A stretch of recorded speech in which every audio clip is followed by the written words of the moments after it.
Hello, everybody. We are back with an actual Temtem stream. Woohoo!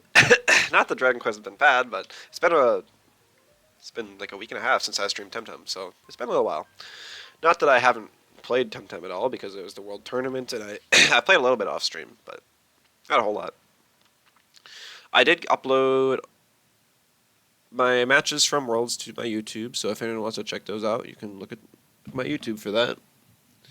It was a live commentary. It's not like I not like I recorded it afterwards. So that's up there for anyone interested. I did buy the pig mount. I don't know if I showed that off or not. It was in the shop for feathers, and it's just like I had some feathers, but now I've got like zero, so I can't afford a radar. So there's like nothing I can actually do on stream today besides play some PvP. But I also kind of just wanted to talk in between matches a little bit, just kind of like the future of Temtem, what my hopes for it are, my plans for streaming, and depending on what the future looks like, and that kind of stuff. So, also kind of like an overview of Worlds. I should have started it off. Congrats to Argon, Connor, Corn, whatever name you like to call him by. It's a well-deserved win. I get outplayed by him all the time. His team utilized a lot of meta threats, but it was his performance and skill that I think really pushed him over the edge to winning that tournament. Read like every one of his opponents like a book. He's so good at that. I'm just going to be playing the same team I played in Worlds. Good old Warpig. First match against Hazarov.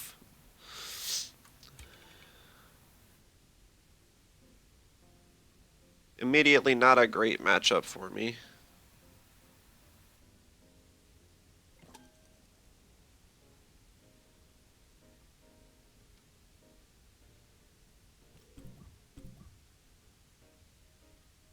Gonna ban the Nagase. Grab Saipat. Not that I think Saipat's real awesome here, but I was afraid of an Inky Kapire board, which would prevent me from picking Chimerian and kind of melt most of my team. Double T-Strike would even kill Mouflank. Or a T-Strike plus a Quetzal probably.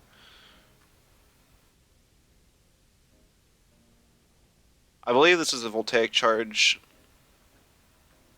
Zalbian. I know Hazarov likes that. It's kind of cool to see always, too. I see he's trying to utilize some stuff with Naga, even though I banned it. A lot of my team likes Prio, and I don't have... I mean, I'm kind of weak to mental, so banning it out is nice.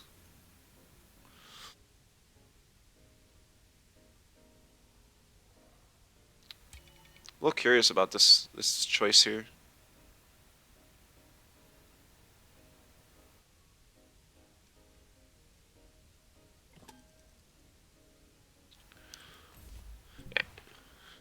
He really wanted that ban on Shim. I guess he's afraid of me banning Kapire, and then he'd have nothing to deal with it. So that's understandable. I'm going to actually take out his Inky, though, because I think I can manage against Ragnet and Kapire, but Inky would pose more problems. Because Inky T-Strike does like 60% to Tuvine, which is lame. Unless you're playing Inky, in which case it's awesome. And we got Pick Pig. Got a Pick Pig. I noticed this in the World Tournament too. I was debating. I was so close to swapping out Tutsu because I didn't think it quite fit well enough, and I really didn't utilize it at all during the World Tournament. So Tutsu is probably the weak link here.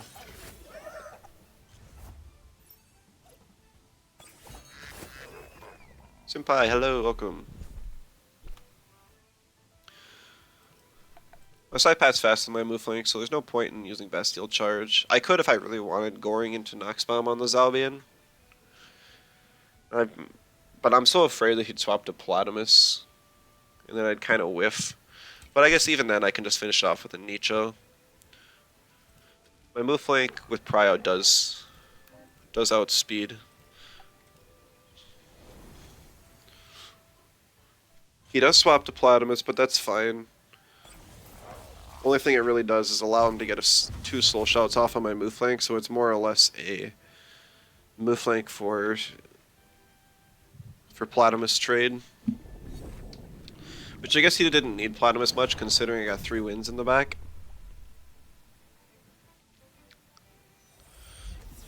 I should live this, just like, yeah, I live 2, I mean.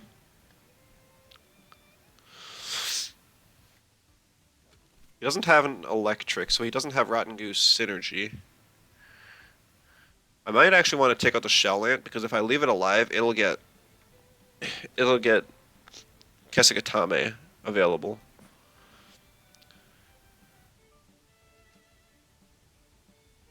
So we're actually gonna...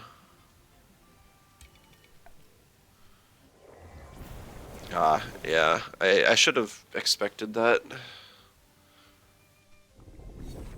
But I wanted to, just in case it was like a low speed Shell Ant, which it is definitely not, I would have wanted to take it down.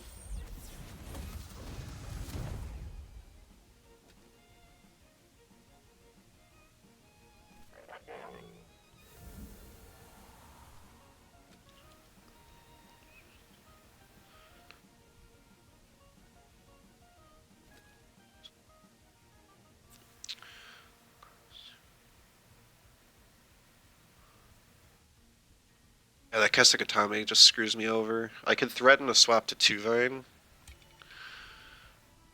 as I bring in Pig, but if he calls me, then it's gonna be tough.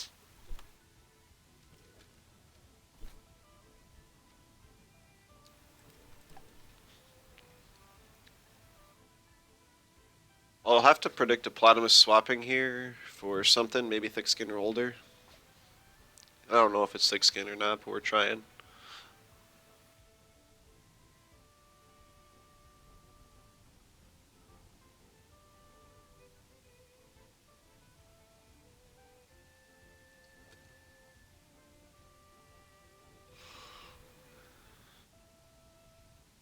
I should just double into the Shell Ant turn 1.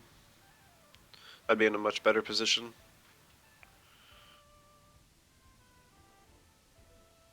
Because a Nox Bomb plus a base jump would have allowed Goring to outspeed and finish off Shell Ant before it got a second hit off.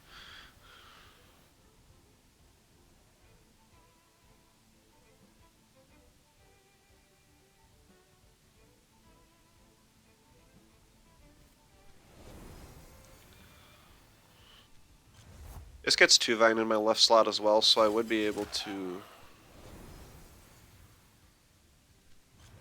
Ooh, that'll be interesting. Inner Spirit. Oh man, that's gonna be in the Pig, isn't it? Yeah, that's not great at all.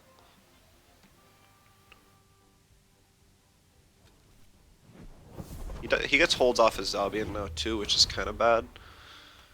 But it's something I can manage against. I'm gonna Turbine to finish off the Shell Ant and make sure it can't get another move off, and then we'll Turbo. He actually swaps the Zalbian again.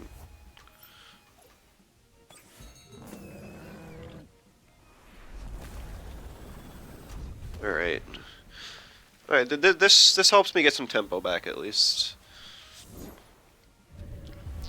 I'll now have speed advantage. I still don't know what trait the Rolder is, which kind of hurts.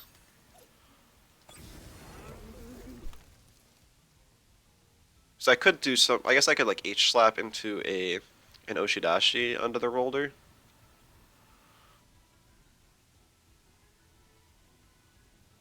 I just don't know how much that does.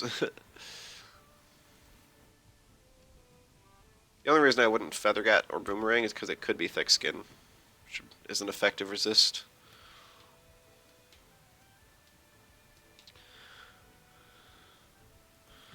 The safer play is probably just to Feather Gatling and Boomerang into the Kapire, and then finish off Kapire with a Boomerang or a Turbine next turn. Actually, I needed to do 35.2 the Turbine. Well, I needed to do more than that actually.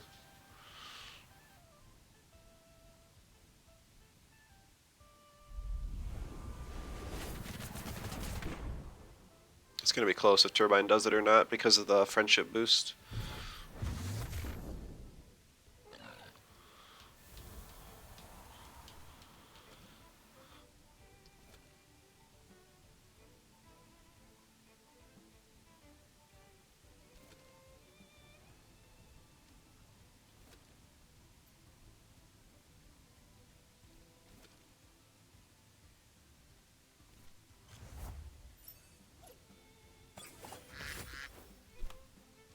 Alright, well, we'll Turbine into the Capire, and then we'll Nox Bomb that slot as well. I don't want Tuvine to take damage, because Tuvine's going to be... Yeah. It covers the swap. Tuvine is going to be would have been really nice into a Zalbian late game. If especially double Tuvine would have been just fine. But Zalbian goes down here, so no issues. Bit sad we didn't get to see the Voltaic Charge Zalbian do much, anything this game, but it won't always work. Yeah, that does less than half, which is good.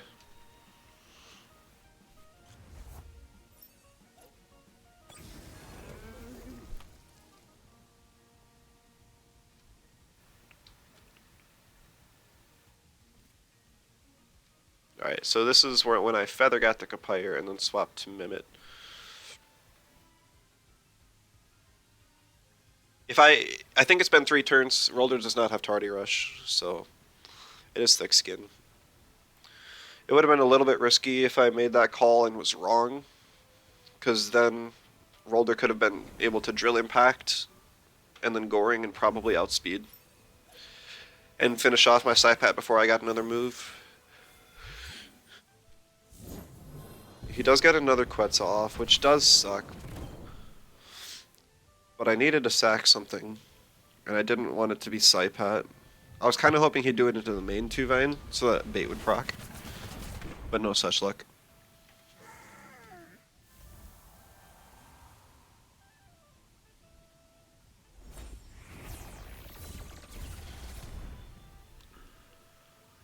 He was just trying to double in to finish off the Psypat. Turbine will outspeed 2 prio this Planomus, but if I don't think it had Aquatic up. If it does, I'm screwed on this board. But it's still not over because Rolder just doesn't have stamina to close out the game. And my Turboed Tuvine will have Turbine up to finish off the Planomus next turn.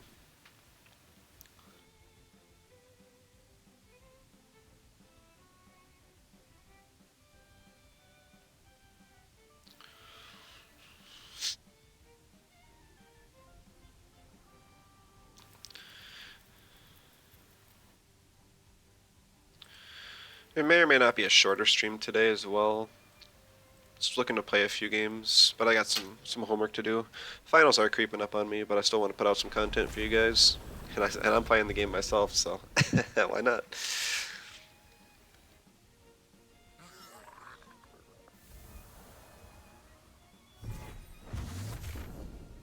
See a Goring, but that's nowhere near enough to outspeed my... Oh. I'm actually going to turn off the Discord sound effect. I noticed that was still popping up.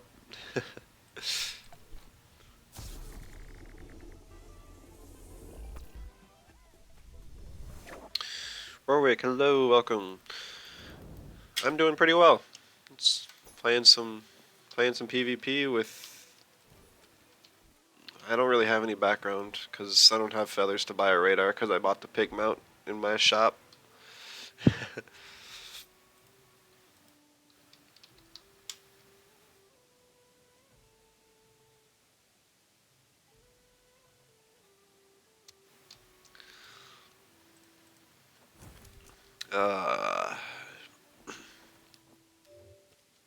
What could I do? What could I do? Because it's not Luma Sci Park either. Momo got me? No, no, no, no.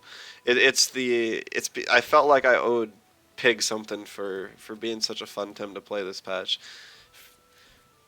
I bought it before my second and third matches in Worlds, and I was like, you know, Pig carried me through the first match, obviously, so I better I better support Pig. Still got the Pookie mounts and Piranha mounts in the back though, so I'll probably switch back relatively relatively soon. But since we have the mount, we might as well show it off a bit.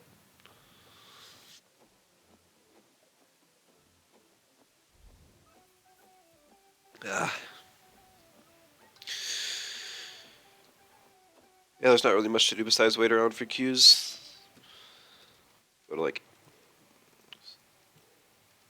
Saponka's got good background music for those in the recording. If anyone actually watches in between the matches, then I'll just kind of chat a bit.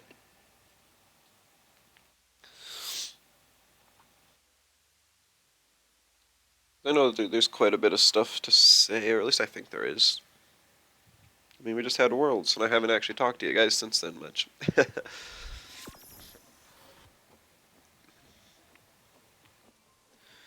I mean, in the coming weeks, or even days, we're probably going to need some sort of an indication about what the future of Temtem's going to be like, at least PvP specifically.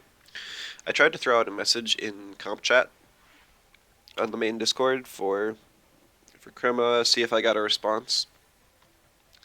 The gist of it is I was just kind of asking if we could get a... I was asking if we could get a general direction for the game. It doesn't have to be like specific balance changes because I don't like giving out real specific leaks, especially all at once. But I really want to know. They mentioned that they didn't want to shake up the meta too much before Worlds, which is understandable. Like, Worlds is a big tournament, everyone's kind of been preparing the whole year. So if you did something like make Tolkien unusable, if you removed, like, Fiery Soul or something crazy, that would have changed a whole lot. And so I wasn't expecting them to do anything like that. I know there's been a lot of other systems brought up, stuff like changing the prio system. So maybe high prio, which is like the reprio. Maybe instead of making it 1.5 speed, change it to 1.25 speed, which would make it so speed invest matters a little bit more, which should be Senpai hello, which would make it so that it actually matters to invest speed more and take away some of the value of just the best move to click is always a prio move. I think that would be interesting. Another system. Sorry, I'm really stuffed up. Another system, or just something bigger that was brought up before, is changing the distribution of zero hold stabs. Because right now, most Tems, and most of the best Tems, have access to both of their stab moves on turn 1. Hello everybody who just popped in. Lord, Knight, Bossy, and C-May. Glad you're here. Let's see what to do here. Tutu was banned. That's a little surprising, honestly. I'm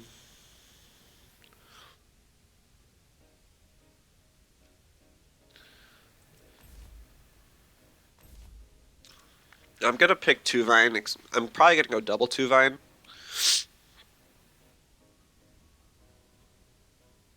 And then just H-slap stuff. Because I know that this is a superconduct Volgun. But yeah, like zero hold stuff, so... Like 2-Vine has CPG and Feather Gatling, both of which help significantly. But then you got stuff like Psypat, which... Psypat's not a good example. I gotta think of a slower Tem that doesn't have both of its stabs turn 1, because it's slower Tems that kind of hurt more. Because stuff like Hedron doesn't have a turn 1 fire move, not a real one. And Psypat doesn't have a turn 1 melee move, besides like Wrenching Massage, which you're not going to run that on a fast Tem. So they generally get outclassed by other Tems that do. I mean, you got stuff like Chim too. I'm just looking at my own team right now, so it's not like a huge issue, but it is something to consider. It's mainly a thing with wind types. And even some like toxic types. What to ban now? I guess I have to ban Magmat because Saipat was banned.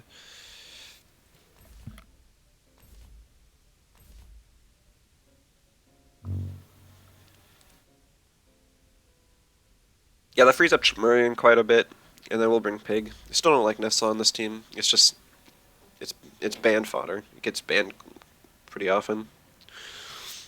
Yeah, I don't know. It's just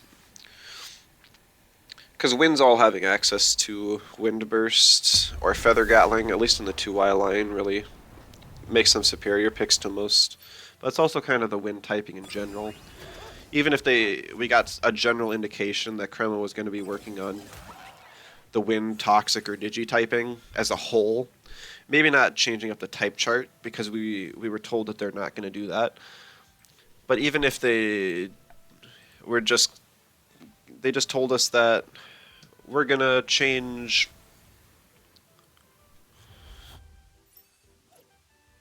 Uh, oh, oof. We're gonna. Man, I keep brain farting. I'm trying to focus on the match. It's been a little while since I streamed Temtem, so I got to get back into the swing of talking while playing comp and making decisions. They don't want to rework the type chart for those types, but they could look at each move and Tem individually and work on them, and that would do wonders.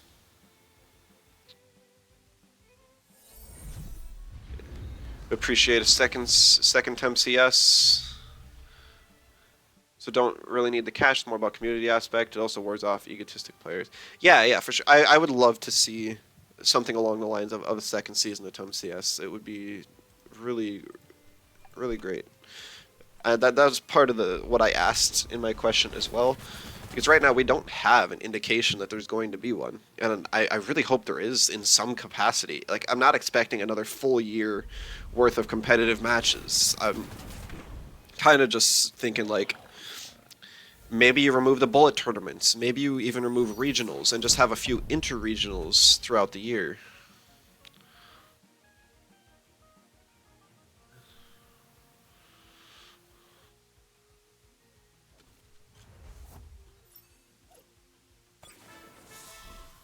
Everyone said they were planning for multiple Tem CS a few months ago. Oh, interesting. Given the Gorong and Vigorize and stealing it the rest of its stamina, that's kind of cool. I like that.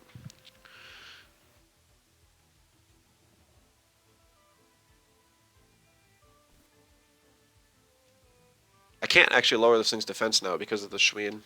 That sucks.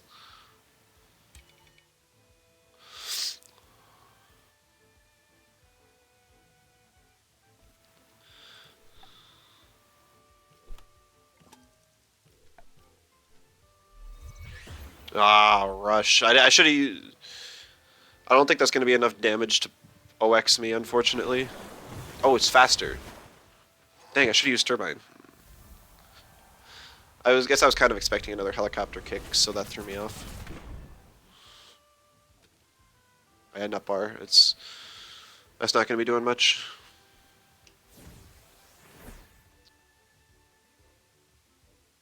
I love the hype the finals brought, even though people don't play comp from teams. And we're actually hyped. I know, yeah, it was such a great community thing, for sure. Got a lot of people that aren't active in comp interested in at least paying attention to what was going on, and that's just huge.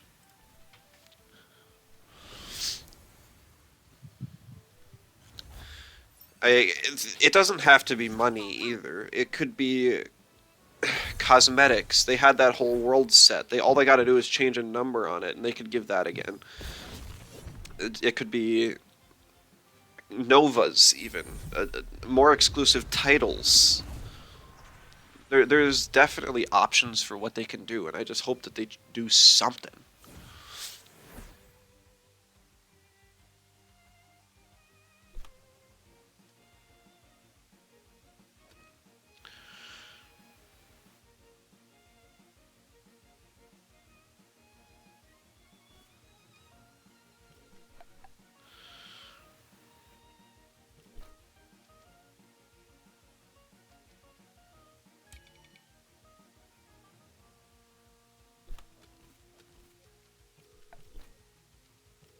I gotta try and knock out this Gorong. Ah. It's just still good damage into Nid though, for sure.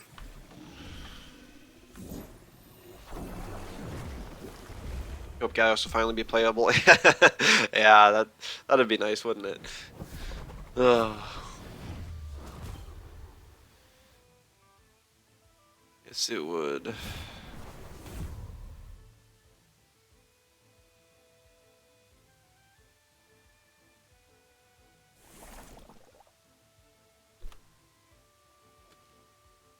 I didn't actually see how much damage the water cannon alone did to know if I can live or not.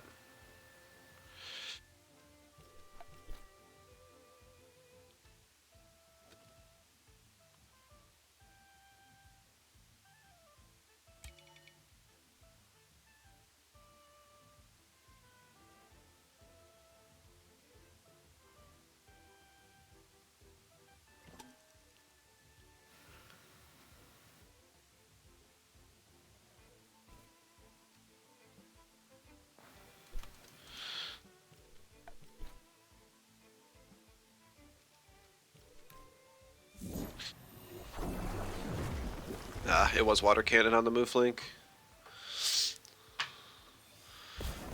The Bestial never kills Nid, but the Oshi wouldn't have killed Shween alone. So is the question of is it worth taking the toxic ticks on Pig in order to get or to finish off the Shween? Oh, okay, that helps. That helps significantly.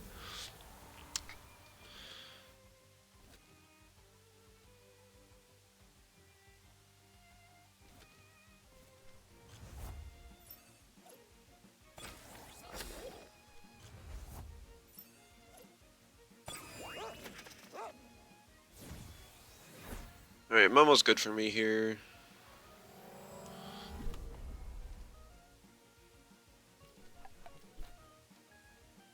Because then I can just boomerang Nid. Alright, we're gonna double the Nid slot because my Pig will outspeed. But just in case he's swapped, I would have wanted the double hit onto Gorong. 100%.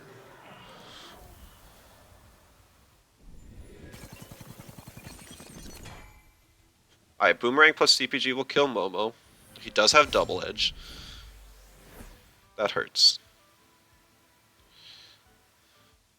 I don't know if this... I don't actually know if base speed Momo outspeeds my Chim or not.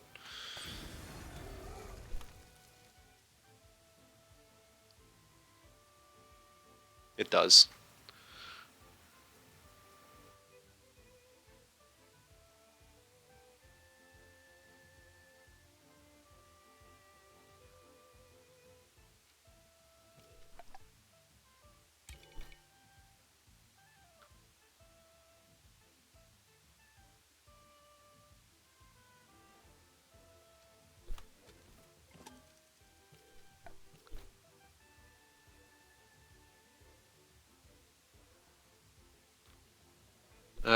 This is tough. I think I just lose this one.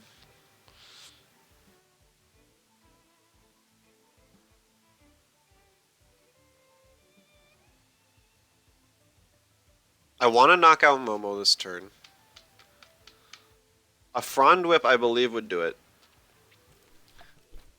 And I could protect Chim from the Bamboozle, but then Pig takes a...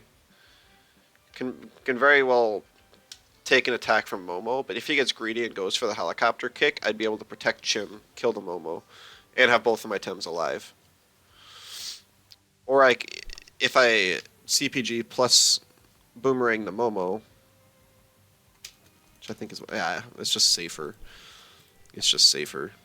I can guarantee to kill the Momo, but then Chim has a more likely chance of dying.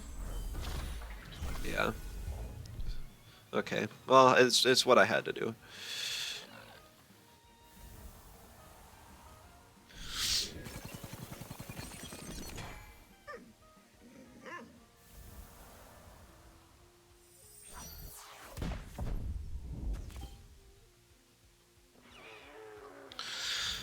Yeah, this is kind of gonna be an interesting end game. Hamar, hello, welcome.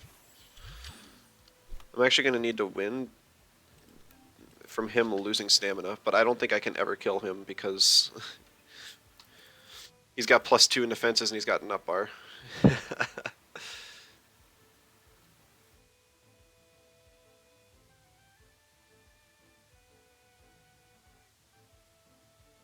Gonna be a really awkward end game.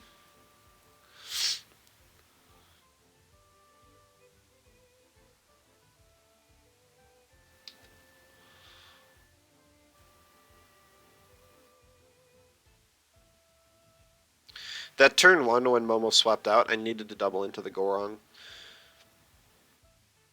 And I was kind of close to doing it. I wasn't sure if Momo was gonna, or I wasn't sure what Momo was gonna do in general, and it would have been really bad if it stayed in.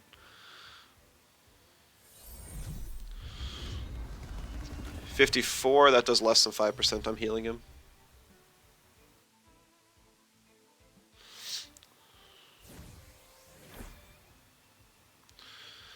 Have I thought of using Sandby? Sandby makes my Digi weakness so much worse.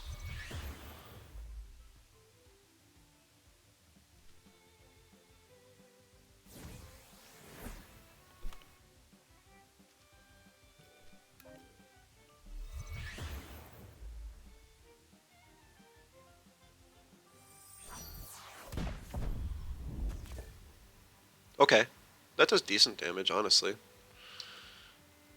He was just getting up to +8 attack, but he still has to be careful about attacking me, I think. He can still take a lot of damage from OX.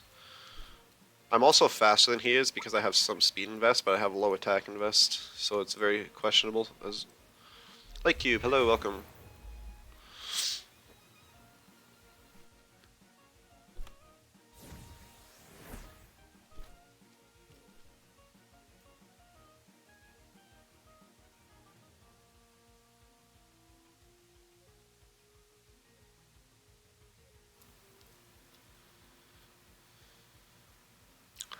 Nah, that's Rorwick, not Tahone.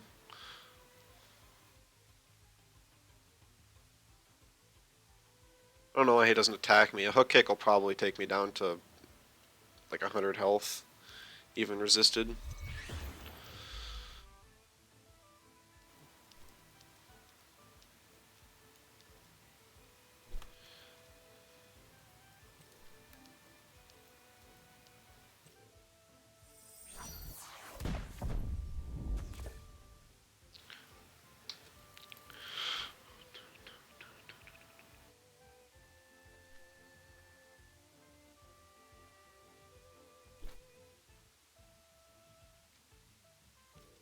Well, I guess I rest, rush, and hook kick, and then I will have to figure out from there. Oh, now he hook kicks me. Yeah, see, just a wrenching massage will take me down now.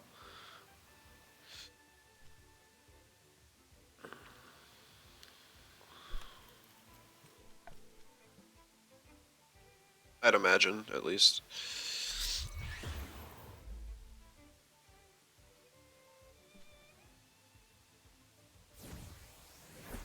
Not even gonna risk it. Yeah. I had to spend more HP to get my attack up, so I could have done more damage to him. I don't know. I think I could have won this end game, but it was so weird that I didn't stand a chance. That court shield also saved him. +2 defense was tough to break through. GG's though.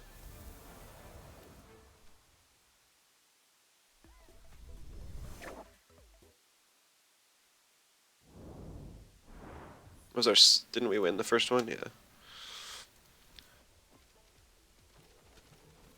Fortunately, because we lost, I still don't have enough for like a chim radar. I don't think I even have enough for a scunch radar. Or the other time I don't have Luma's Mimit. Definitely don't have enough for that radar. Let's see. Possibilities of a second season of Temtem CS. That's kind of like the big talk right now after Worlds. Because like there's a lot of interest in a second season, And I think the first season actually gained more interest than lost, which is really cool. I was always afraid that we were going to lose a lot of the player base because people would quit after Worlds, but now I actually see still a lot of the same faces around and a lot of new people that are like, yeah, I'll definitely participate in the second World Tournament. So that's really cool. You'd be surprised. We won't. There's not a chance for getting it at the same level.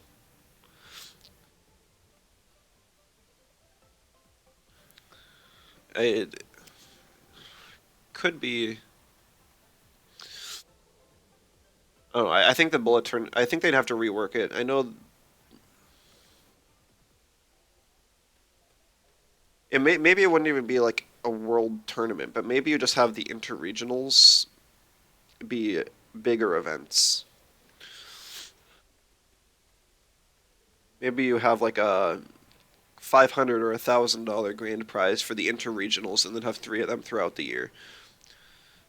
That's a lot less money in comparison than what Crema already spent. It would be like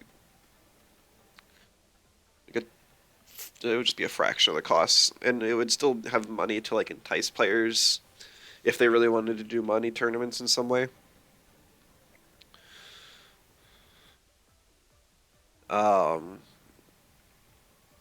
Otherwise, like I said, cosmetics or novas. I don't. I don't think people would stick around for a full year long circuit though. I think that's too long. I think it would be a lot asking people to, especially since we'll now only get 3 patches a year because of the 4 month patch cycle. We'd be playing basically each third of the tournament, like each section of regional, interregional on a 1 patch.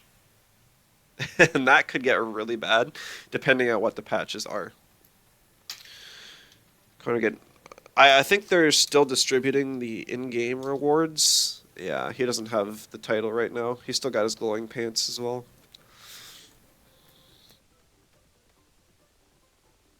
I think Chrome is only a few decent patches away from creating a long-lasting PvP community. Most people leave because of the bugs. Yeah, the bugs definitely don't help, for sure.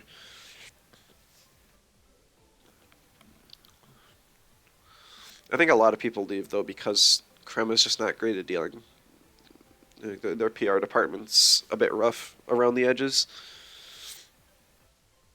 They still haven't released an announcement for Argon. What do you mean? They did this morning. They didn't do a ping everyone, but they did do an announcement. They actually had a cool in-game picture. They took his entire team and modeled it, along with his character and a trophy. So I think that's awesome. It's on the main Discord. You can check it out if you missed it. But there is an announcement.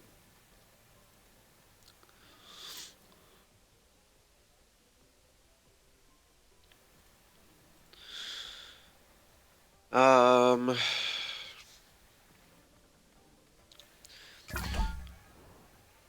I think PR is a bit rough. I'm gonna I asked questions in comp chat just to kind of get a general gist for that.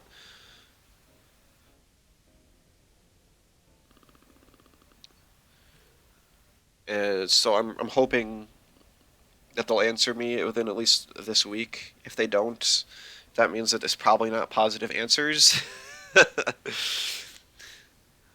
I know that it's kind of like we're coming upon like lots of holidays and people taking time off, but I'd hope that somebody is willing to answer like just give us a general idea of what the future of this game looks like. We got a month and a half left in this patch and no guarantees of the future of this game as a whole.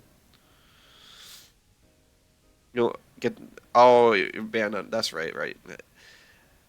Yeah, I'm not sure if all the announcements passed through.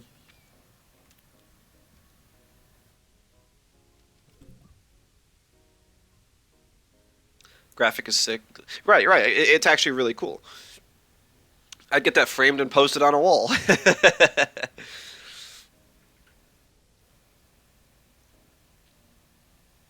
If I was arguing, that is.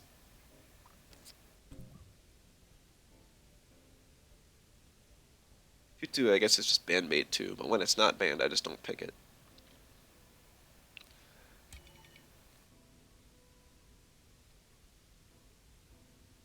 Pick 2 Vayne, try and scare off the Adoro.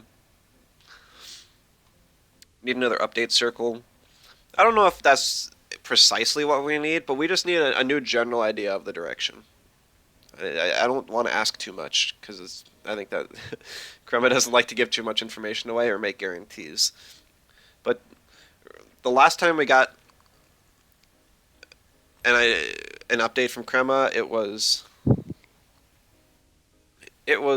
like they're trying to sharpen identities, right? That was their last balance philosophy sort of thing. That's the kind of thing I'm looking for. I don't think that identity sharpening is going to improve the game over the next year, at least at the level that they've been doing it at. I think we need bigger changes now that Worlds is over, and they don't have an excuse not to. They don't have to be like, we're trying to be conservative with our changes to make sure we don't mess up the World Tournament. No, there's what kind of excuse is that? It's not viable anymore. Don't try. Don't even try. So I'm gonna really try and push into them. Try and get some info.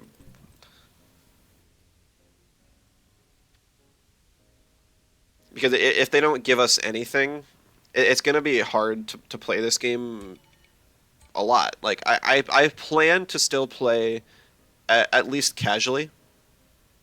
You know, like play some games here and there. Not super often, but maybe like once a week I'd do a Temtem stream. Once I get back into a consistent streaming schedule.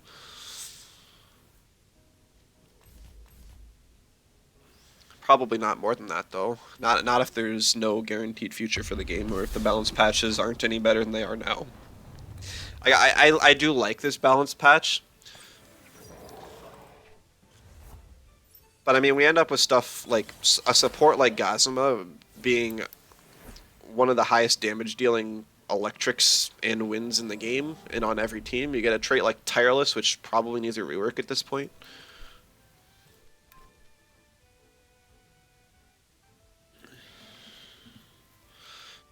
Um, I mean, so like there's general meta stuff, but everything that is bad is just getting a whole bunch of bulk. I'd take a guess right now that Taifu in the next in 1.6 is going to get like 8 TVs in defense.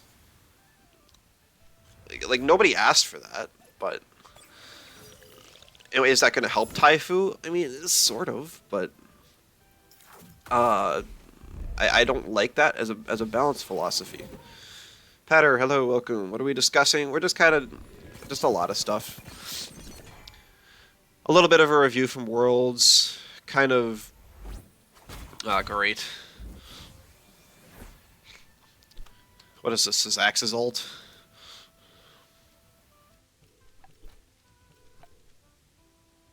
Future of PvP, future of the game.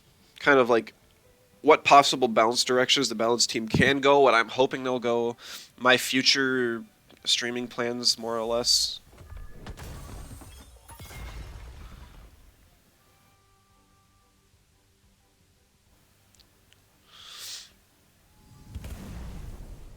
Oh, I actually went for the Soil Steam.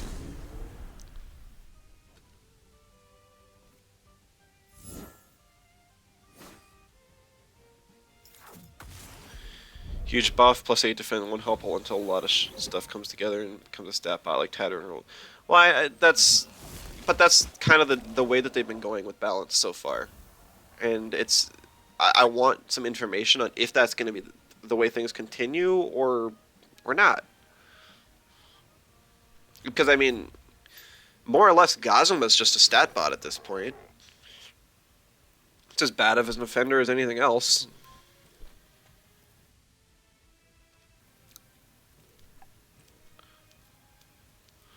Taifu will become new Rolder at some point. Yeah, I mean, if you look at the numbers on Leech, it's nuts.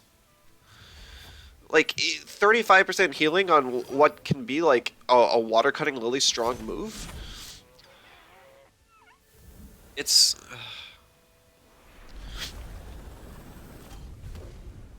they say they're changing Taifu. No, it's just the Taifu. The way that Crema seems to balance stuff is if it's not played, it's bad. So, yeah. Well, we haven't seen Taifu in a while, so it must be bad, right?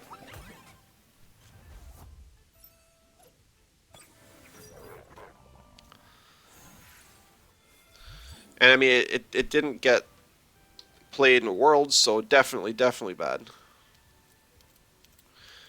And so, like, Guldur, which is, even though it saw quite a bit of representation, I still think Guldur needs something. The only reason Guldur was even used is because it's a toxic type, and toxic as a typing is broken. As far as I understand, at least that's why they used Guldur, but could be wrong. Yeah, there's lots of Mentos that just weren't even touched. Everyone's so afraid of Digis because Digis are can just insta win games like that.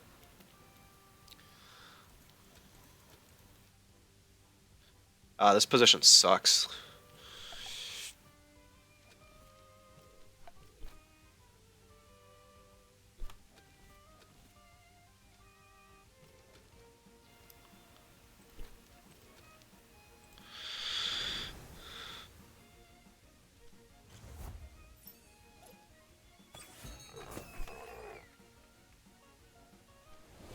Wall was there because it's a trait gimmick. Yeah. Yeah, I don't know. There's a whole bunch of stuff that I think should get changed around, and I don't know what we're going to be looking at. Yeah, that's more than enough damage for me to just die to Momo here.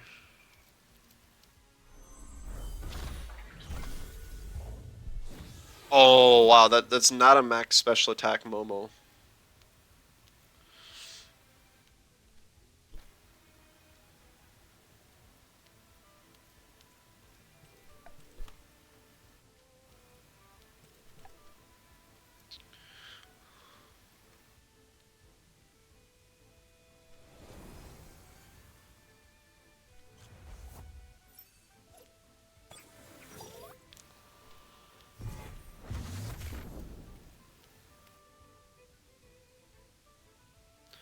Argan, hello, welcome, congratulations, by the way. You earned that. You earned the wins. It was a lot of fun to watch you.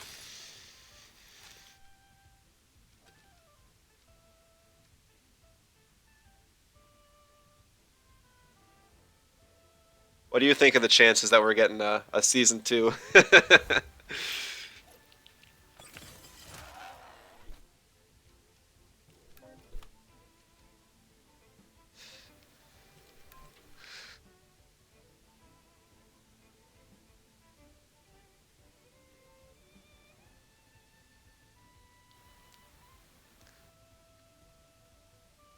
'Cause I'm really hoping we are in some way. They say implies a second season, but it's super iffy. Yeah, yep.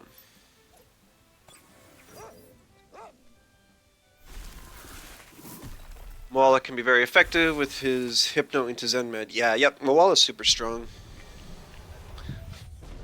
Thank you for the follow, by the way, Grayson. Appreciate it.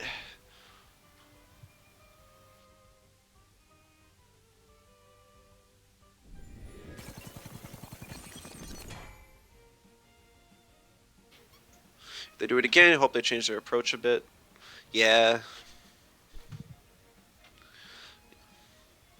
It needs some changes.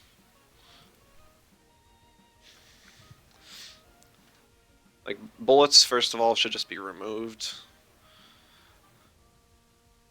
They could... I don't know. I don't know what the best solution would be. Man, he's swapping again.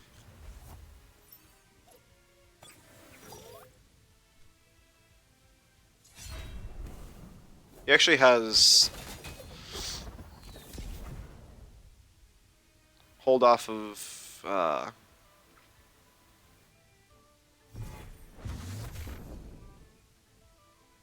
Inner Spirit now, which sucks.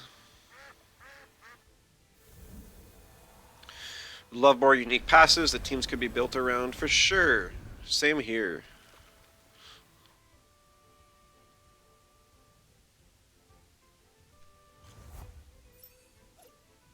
I still think, like, neurotoxins is one of the most controversial traits, I feel like. There's a lot of them, but I think neurotoxins is one of the ones that's been pretty bad over the years. I was saying a long time ago that neurotoxins should be changed to a trait that more or less boosts damage done to a Tem that's poisoned. I think that would be cool, something you can build around. Obviously, Cycrox would need to lose Venom spread, but it would be something kind of fun and interesting to play with. Just got Cage on this move flank, interesting.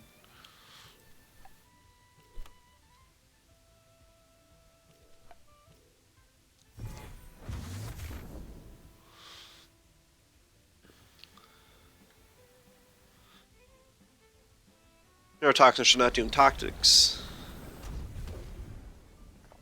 Yeah, that's one thing for sure. There's a whole lot that I think could be done with neurotoxins. It's just I really like traits that you can build teams around as well. It's kind of how I came up with this team, is utilizing friendship. GG's, by the way, Ash.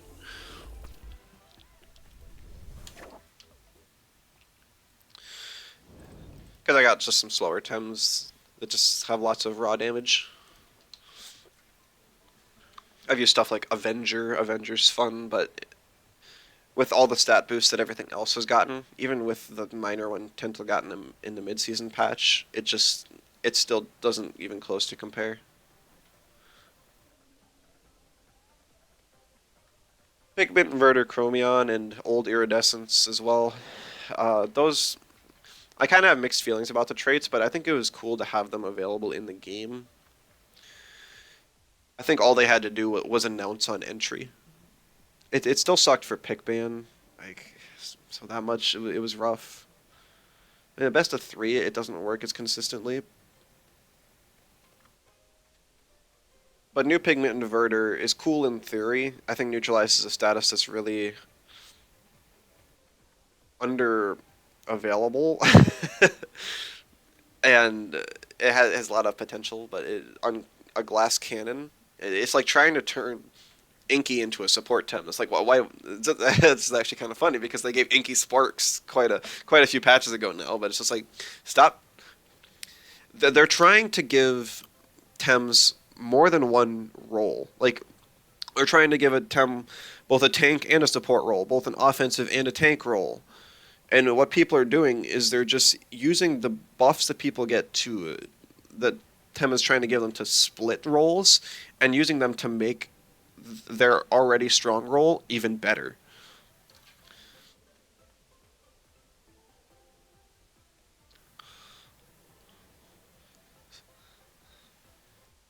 Except in the case of Chromion, the rework of Pigment Inverter does not help its glass cannon uh, like roll any better at all. It's just it was a really odd design choice to put on something like Chromion. Volto just lacked the base stats to keep up with an Eviolite item. I don't think a Violite's going to be added ever. I think that's a little bit too strong. I think a lot of baby Tems, what they really want is a wider move pool, but you can't add that without their evolutions also getting those moves. Like, if you gave Tental Gamma Burst, I think that would be so much fun. But you can't do that because that would make Nagase even stronger. Not that Nagase is like top tier right now, but I think that it has potential that's a little bit unexplored. And maybe if we see a decrease in electrics or maybe digis, that Nagase and other mentals will pop up more. It's like they're too cautious with compensation Tems. New Naga's super niche now and needs better moves. Naga love our experience using it. Yeah, I don't know what Naga needs, but I think maybe it just needs to be experimented with, and maybe just a meta change. Naga was fun till DA change. Naga is really good. Digi's probably keeping it. Yeah, that's kind of my thought. It's not unexplored. It's bad. Okay. If it's not unexplored and it's bad, I have to assume it's because of the meta. And if we receive some larger meta changes, I would hope that Nagase sees some more use, but because last meta, Volphy was popular, and it was really nice as a counter to Volphy, But Platimus was everywhere, and you just had non-synergy Rotten Goo. Platimus is still kind of common. And E-Punchers and Digi-Teams just shut down Naga entirely. You got faster electrics. Even Bashuk kind of counters Nagais with wastewater and after a turbo. So I guess I can see it. It's kind of rough. Okay, double mental Momo. Why are we seeing so many Momos? I don't like Momo. It's good against my team. uh,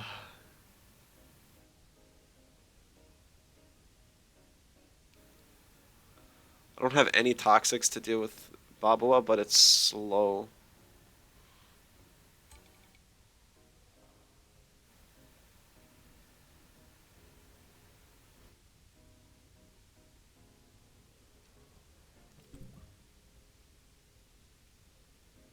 Banning the Kapire to free up both of my crystals.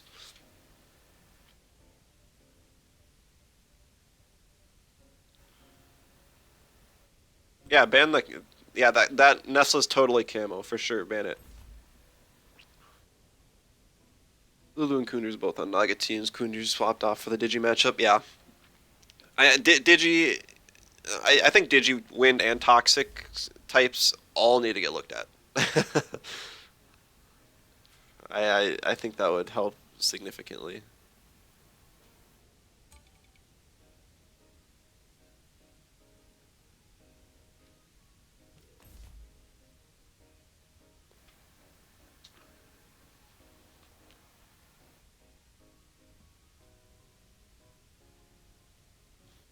The reason I picked Chimerian over Mimit for double two-vine is because Chimerian has Glass Blade, which will outspeed max speed Pocus, so I can get a Glass Blade plus a CPG, because a lone CPG will never kill this Pocus. I don't even know if a CPG plus the Glass Blade will, because I'm pretty sure it's heavily, or it's reasonably HP invested, and my two-vine isn't even close to max attack. The fact that Digi can't be resisted is pretty big. Yeah. That's always been the shtick of Digi. It's just like, haha, we're a type that can't be resisted, but we have lots of weaknesses. But the problem is that they buffed microwaves and gave it synergy to its second best type, which actually makes it almost better because you don't have to type stack Digis. Because now, if you want to threaten out a water, like a fast water, it's so much easier to just throw an Electro Puncher next to you, rather than before you had to actually consider, well, if I swap out my Digi here, then I lose my microwave synergy unless your E-Puncher happens to be Zalbian, which I guess is fairly common. Mom's Lunch. Oh, I guess I didn't even think about Mom's Lunch. That kind of sucks. That just turns us into a 50-50 then of does he sleep the Chimerian or does he sleep the two-vine.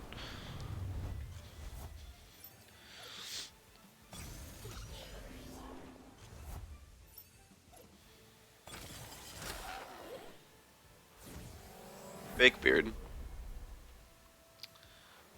Is not Mom's Lunch. Lowaddle has Fat Burner. I guess he'll probably Roots, so I won't get the. Yeah, I don't get the. I forgot about that.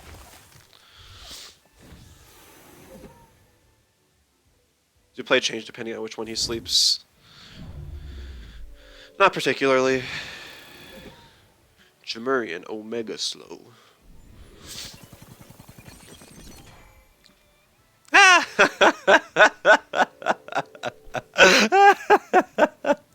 Like, what? This is a random two-vine breakpoint I hit. It's not like a specific two-vine breakpoint. So the fact that that thing just lived on 1 HP either means that he looked at my spread beforehand, or that is just the like one of those rare, super inconvenient moments. I love it. Curse spread, is it that bad?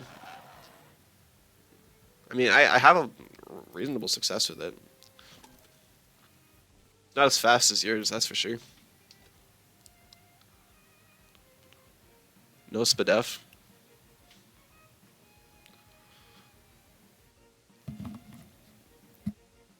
Tuvine doesn't have a big enough HP stat to justify putting in Spadef.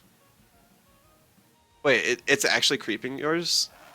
That's crazy. I guess if yours doesn't have.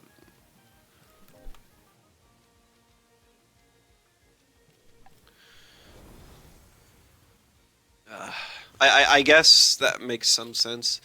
I just remember yours dying to a lot of scunch combos that I didn't think it should have.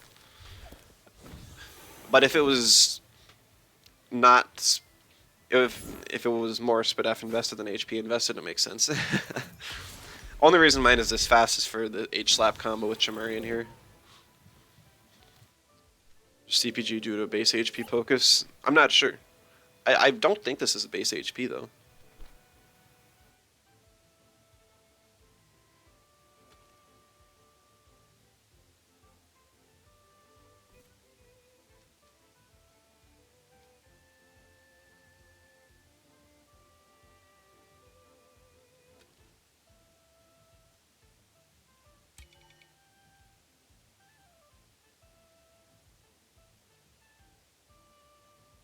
Alright, so I know that he's got Bush on this Lowaddle.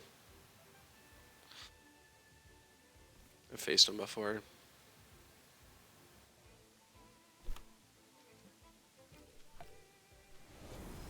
You actually didn't use it though. Little surprised.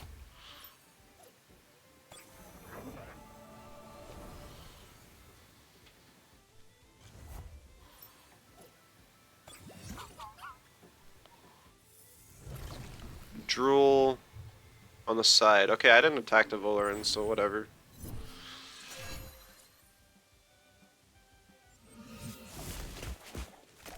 Ah.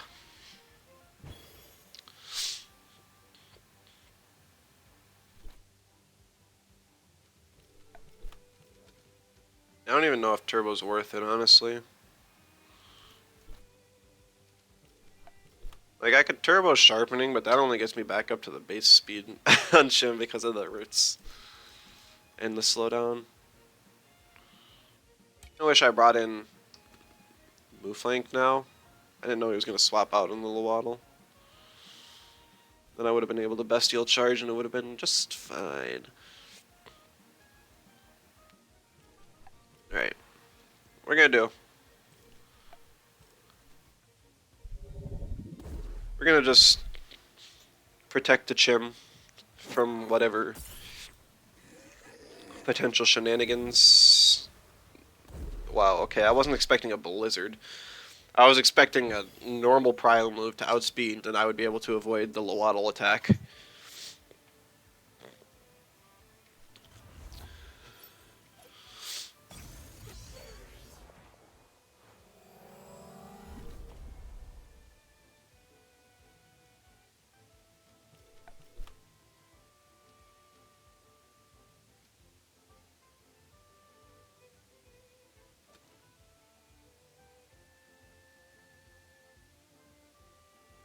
Okay. So I double into the Poké slot, make sure the Poké dies. He swaps into Lowaddle and puts one of my slots to sleep. Then I swap Pig for Tuvine, and then swap in Mimit. So I have double Tuvine, and Tuvine avoids the blue screen. There's no reason. There's little reason for me not. Oh, Glass Blade, whatever. He was always swapping to Lowaddle there. I want to save Stam on Chim, so it doesn't take like 6 turns to get back up to full. Also on the off chance that it wouldn't have slept. Or if it used Gamma Burst, I could have OX and taken quite a bit of damage. I considered that because it was faster than me and it was on 1 health anyways. Double Tuvine's also good against Mooflank.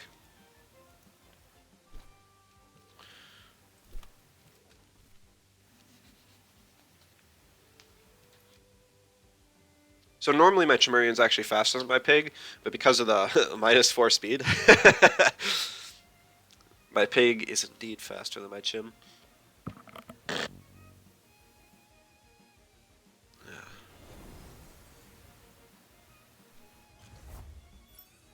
Mooflank won't do a whole lot here either because I'm having 2 physical defense tanks out on the field.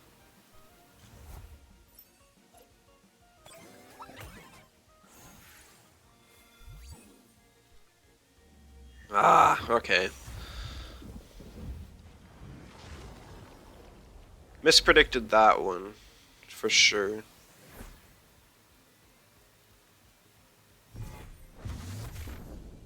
That hurts so bad. It's a max HP Mooflank. Or max attack Mooflank on a stall team.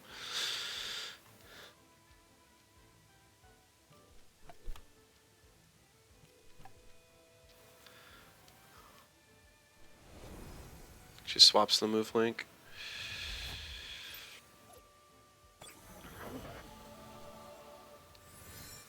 Ha! I know you're set.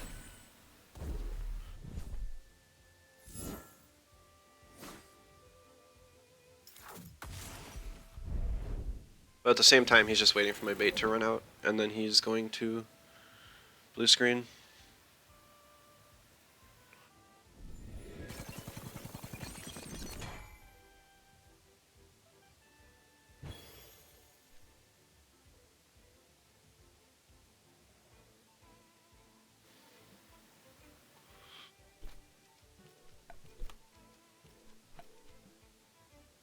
I can double turbine. Ah, he does swap in the Mooflank. I wanted him not to, but I didn't have anything to prevent it exactly. He has held anger up now, so he will be able to take down 2 Vine.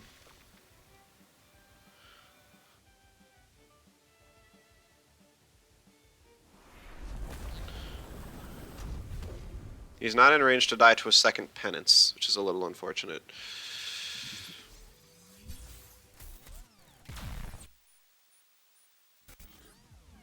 Yeah. This is the 0 attack Lowaddle. Blue screen, Penance, Roots, and Bush.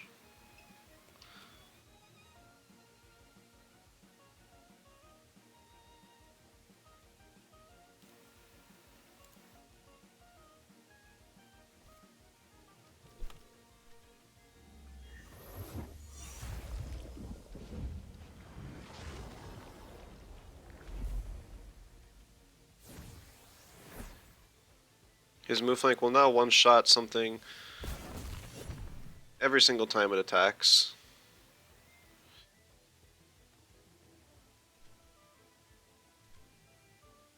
Until it runs out of stamina, which will be quite a while. I can't threaten the Lowaddle here because it has Bush. And he will goring one of them. He'll probably goring the full health one.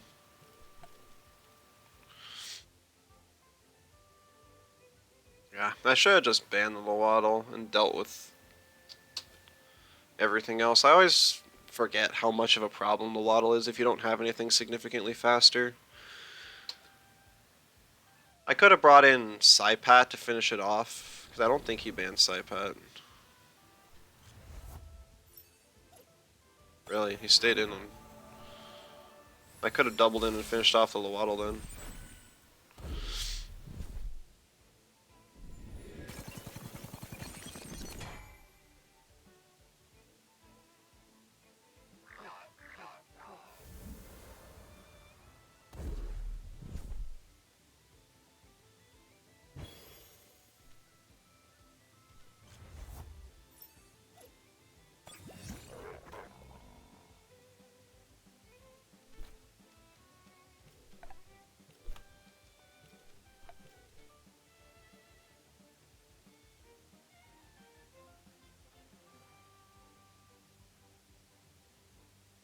I'm gonna take out the Lowaddle just so I don't get blue screened again.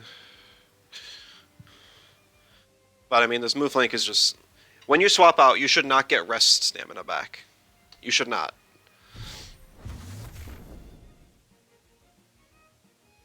I don't know why you do.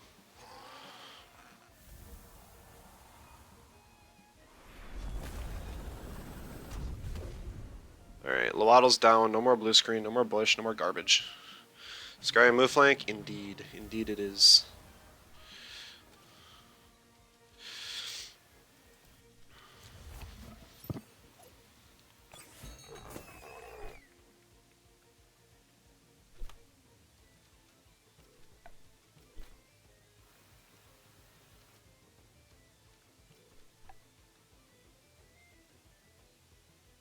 Question now is, does he Bestial charge or does he... It probably doesn't even matter, I always goring and then...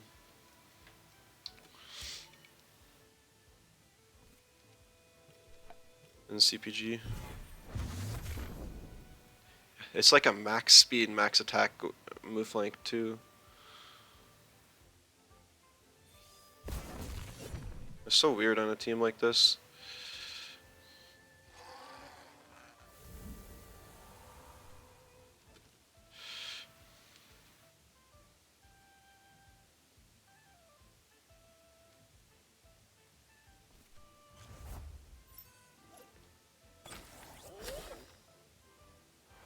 Oh, I disconnect. I got a weird connecting to chat message as if I wasn't connecting correctly.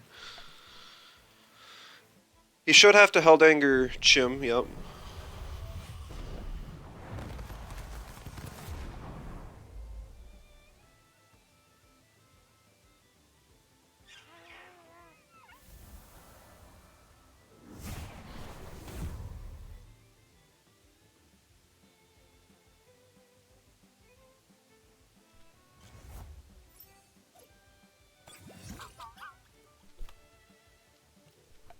And goring plus boomerang to finish the job.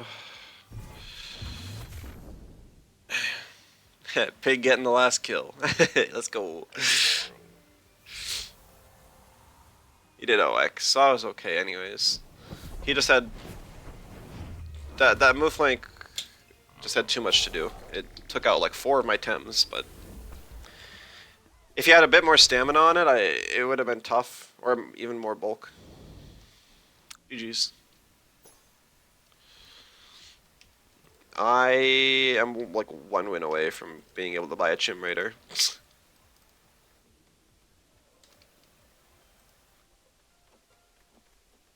Ah, bragging you about your Luma Chim here. I thought I bought another cool emote at some point. Nope, that's not it.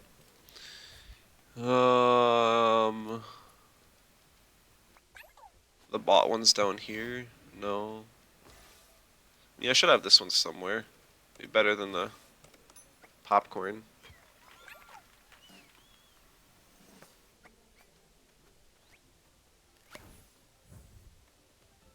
Yeah, I don't know. Let's see what else to talk about.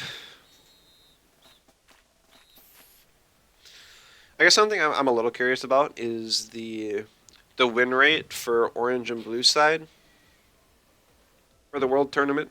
I don't know if that's data anyone captured or if we'd be able to at some point. Because I feel like some matches were literally up to who won the coin flip to be able to get blue side.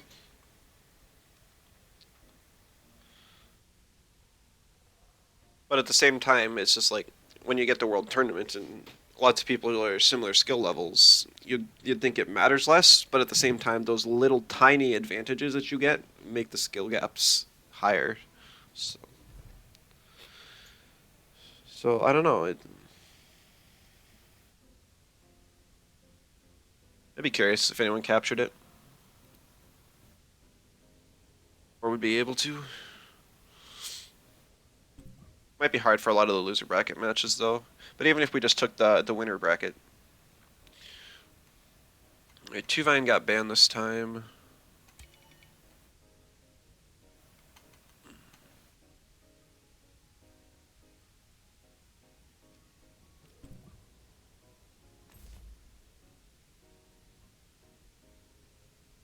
You know, I'm really tempted to go double pig.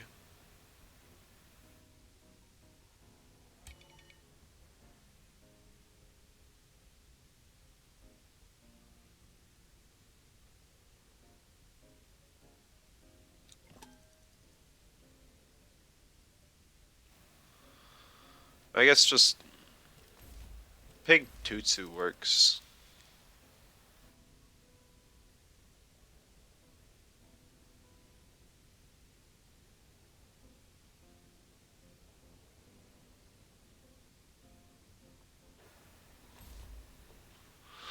Alright, so if I ban Raikin, he definitely bans Chim.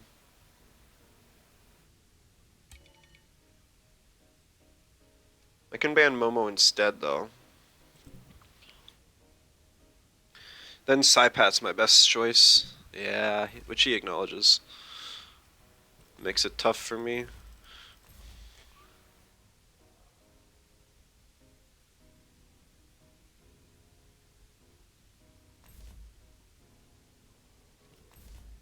My Chim is not fast enough to whip a Gario.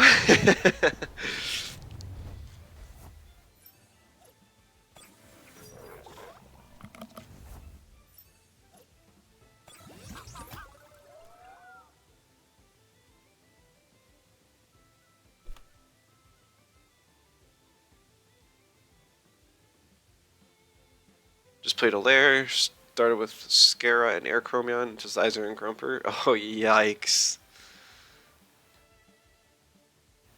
Must have been trying to give you like an advantage with like old pigment inverter where you could 2x the Grumper or something. I don't know, that's tough.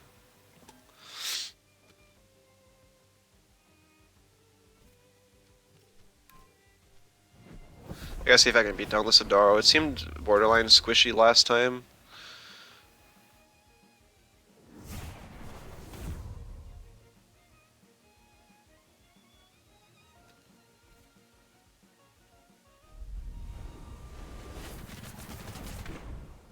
Nah.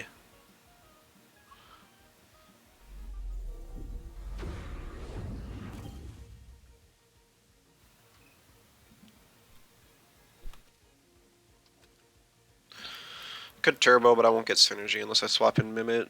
I don't really need Tutsu for anything.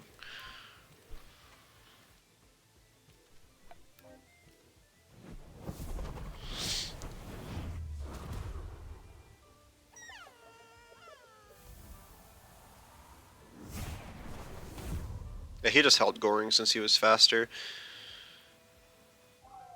He might still have Bestial, just held it because he probably went to killed. Hard to say.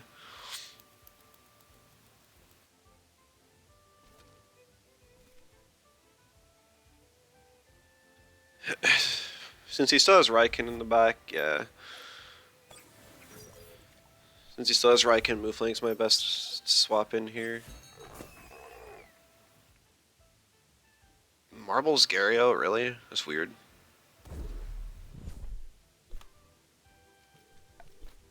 I can't two-shot this Mooflank, so I can Bestial to break the evasion and threaten a double in on Gario next turn.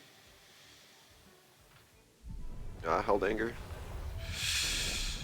On the Mooflank. Okay.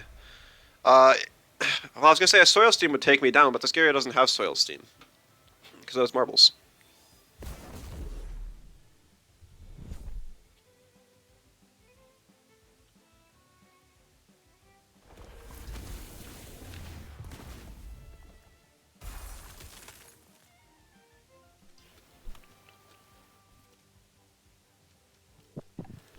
Okay.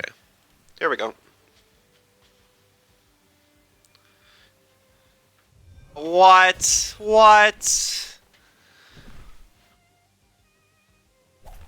Not what I was expecting. I would have thought he was just goring my Mooflank. I'm pretty sure he was faster.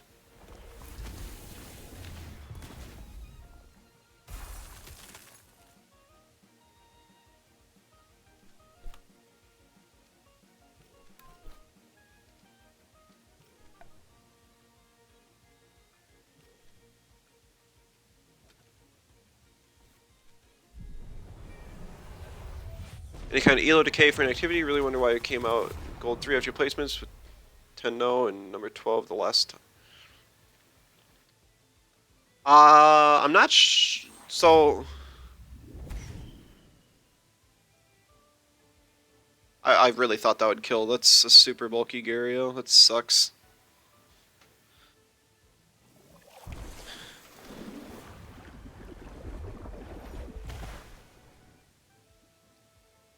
Pig does have Bamboozle. There's an elo decay at least for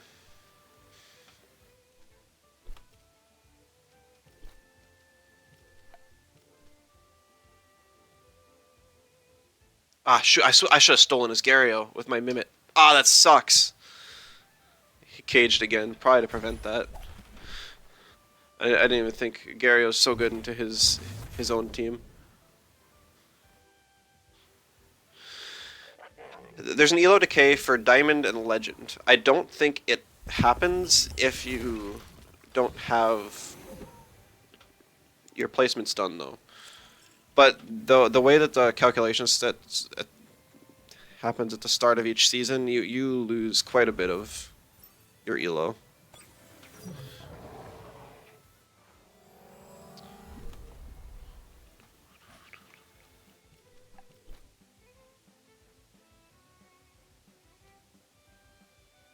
Yeah, I lose here because of the cage. I I wasn't able to take out the Raiken before I have to bring in Chim. He specifically made sure his Raiken was in the right slot. So good play by him. I cannot win.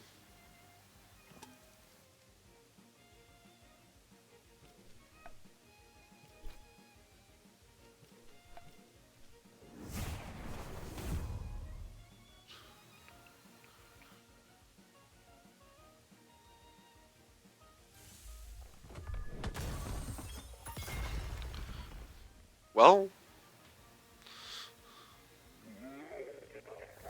mm, he's faster than my +1 pig. He has a lot of speed in that Raiken.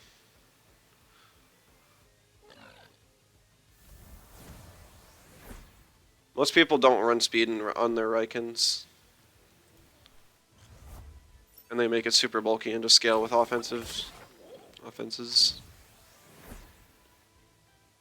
But yeah, that's GG. If I was faster, got the bamboozle off, and I was able to double pig, I would have been able to double boomerang the Raiken, and then potentially win. That would have still been tough. But I would have had a better chance. GG's though.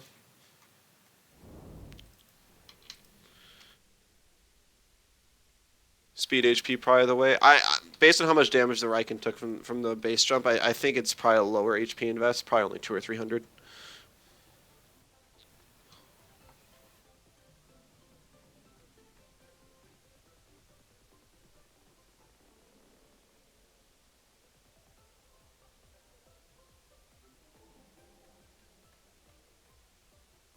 I should have played around stealing the Gario more. That would have been my win condition. I'm just still not really used to using Mimit. When you play Mimit, there's so many things to think about. So, and I really haven't run Mimit on a team very seriously before this one. Mimit's very strong. We still saw lots of the striking Mimit Yowler combos, and that's a huge pain to deal with. I don't even know what could be done about that reasonably to change it around.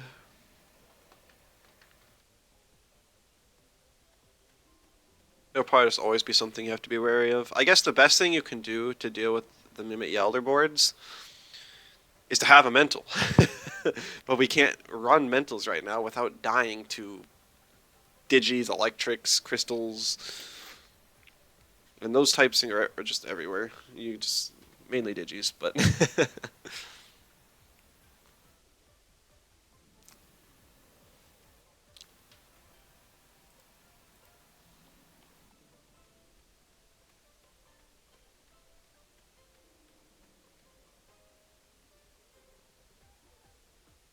something else I wanted to mention is that in the next week or so, I'm hoping to make a couple guides for newer players. I want to make another in-depth competitive guide, the next 10 Tems in the Tempedia. Actually, let me check what those even are. I haven't looked yet.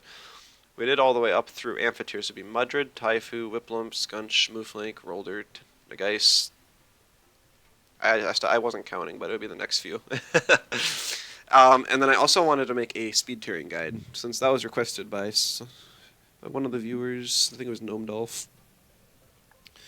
I figured that would be a good idea. I don't know if that's a guide that's actually been done before, and most speed breakpoints have stayed relevant over time, but I can at least give some examples of how you'd want to speed tier for current meta situation as well.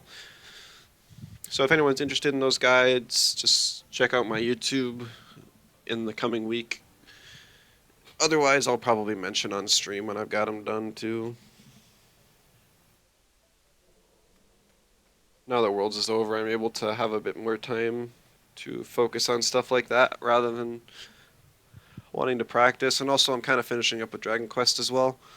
I still want to give competitive a try in Dragon Quest to see if that's something worth diving deeper into. But I'm still working on grinding to actually get a team to beat the final post-game boss and to jump into competitive with. Kind of sucks because you unlock the an easier way to level slightly in that game after you beat the final post-game boss. But the way my team is now, I just can't beat it. So it's like I have to level using the crappy lower chance method right now.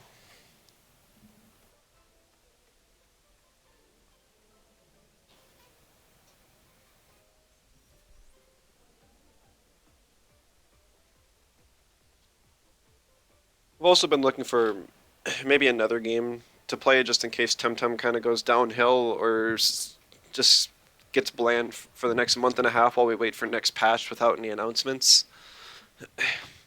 I don't think there's been a whole lot of monster tamers announced. I know there's a couple I've got my eyes on, but they're still fairly early in development, and I'm not expecting them to release in the next month or so. So not sure. Some people have mentioned an interest in me playing other stuff that I normally do, like TFT. I know the finals actually just released after the Game Awards, and I enjoy that game. I'm not very good at it, but it's just like, can't. Well, why would you guys bother watching me? You guys come here for Temtem content, anyways. So I don't know. Anyone who enjoys my variety content, I'll keep looking for stuff, but it's just gonna be Temtem for now.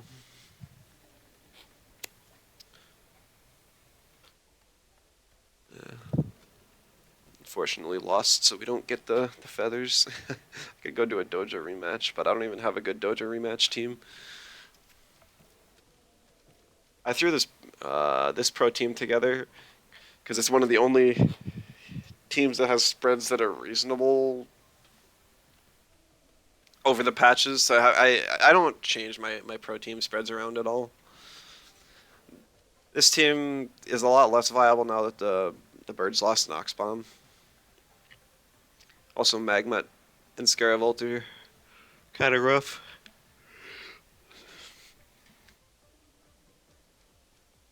It's like I don't have a specific team built to just farm the dojo matches. I haven't even done them in months. It's probably been like 6 months since I've bothered. Genuinely. Just because you get so much currency from playing PvP.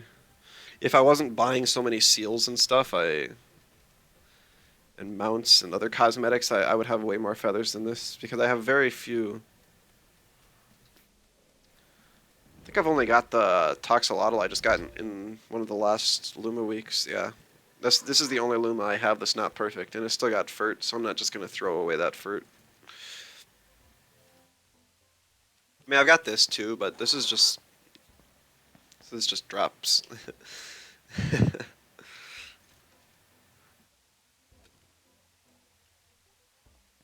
And I mean, I've got quite a few Lumas. I'm starting to run out of easy Lumas to get. I know that Sephiroth Volorend is one of the highest percent Lumas that I don't own yet.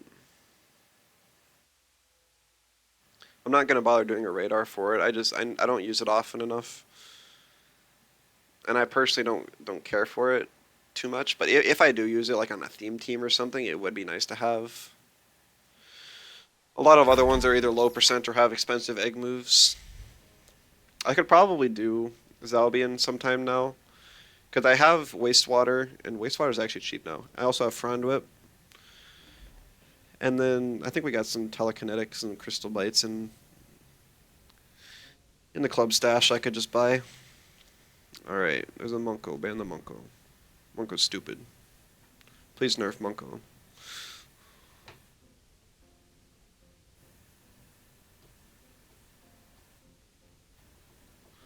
I mean, this looks kind of like it's like half meta spam, half.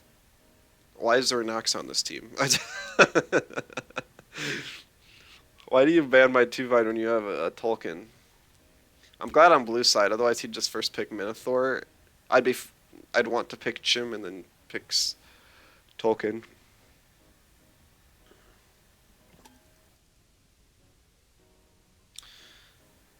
I can't freely pick move flank like I normally do.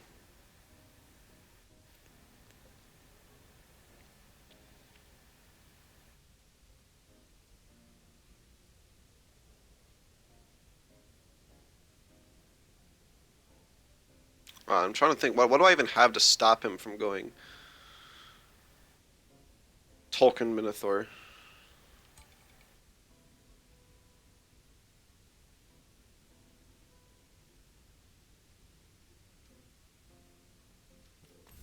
Whatever. My Illuma's in my app by now. Yeah, see, he just picks it anyways.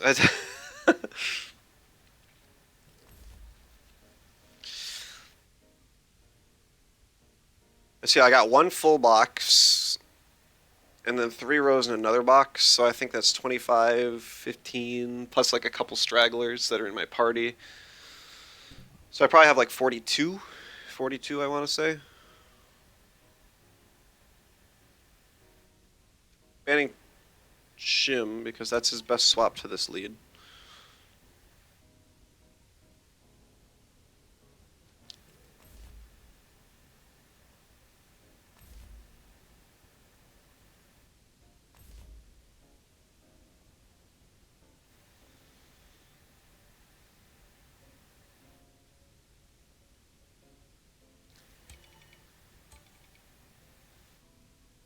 See, once again, I'm stuck with Tutsu as an option. I just don't want to pick it.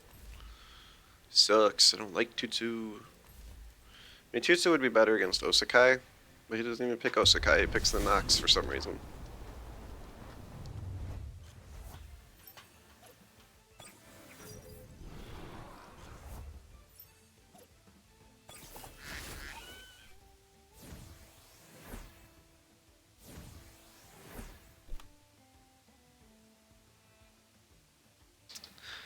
Alright. I'm thinking.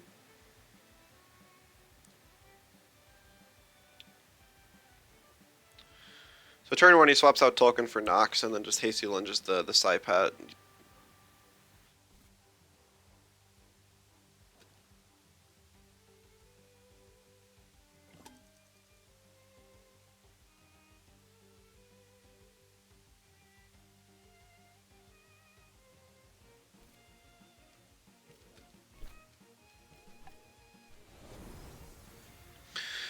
Turn 2, I Goring and Aquatic the Minotaur to finish it off before it gets a black hole. And then that should free up my team quite a bit.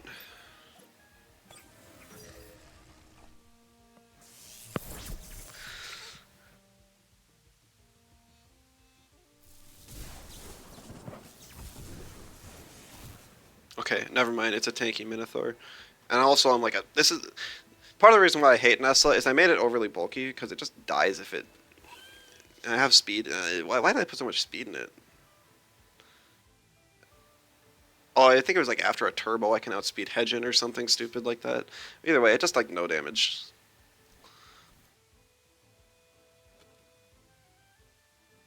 So it's extremely debatable on if an Aquatic plus a Goring would even kill this Minotaur.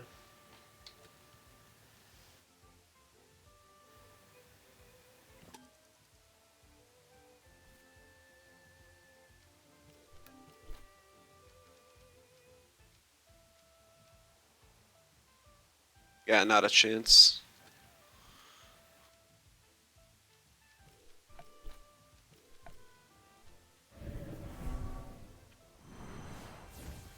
Turbo from a fast Nox is not what I was expecting. I should be able to live the black hole. Wolfang's physical defense is respectable. And also, it's definitely a speedier and more... It's probably not full offense invest on the Minotaur.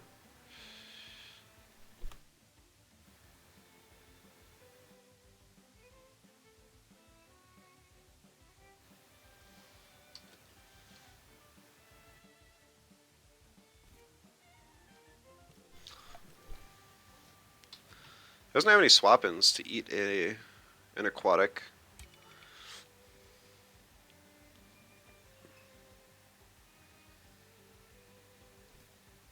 At the same time, I think he's gonna swap.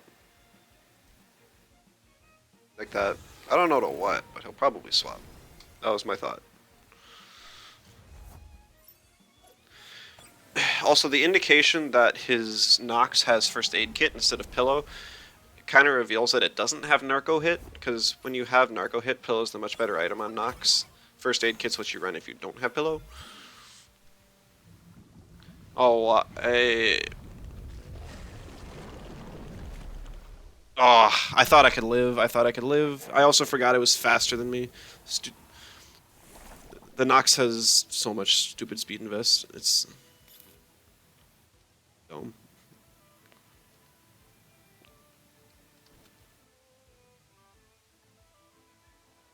I know it's got turbo, okay? But like, base speed Nox is like 160 or something.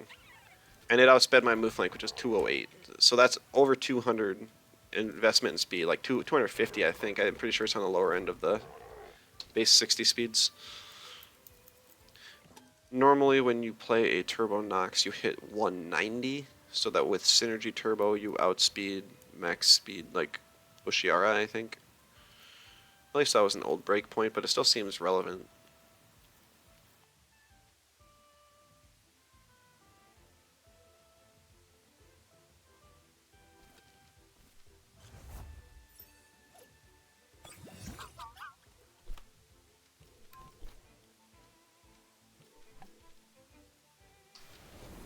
Yeah, he saves his Nox. He knows it's his win con.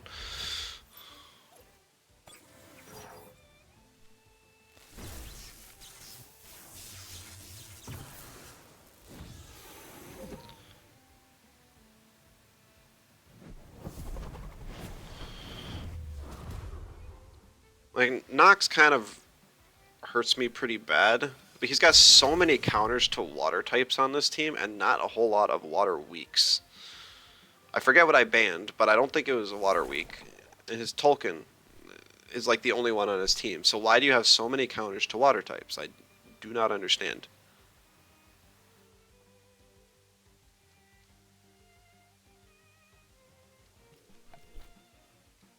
He's probably got a whole bunch of speed in this scunch for no reason too.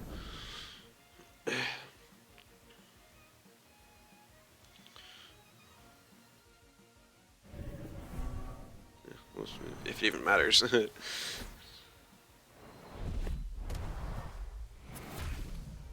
Monko and Shim. Okay, so he does have Monko for a water weakness, but Shim's a water is another thing that hits water.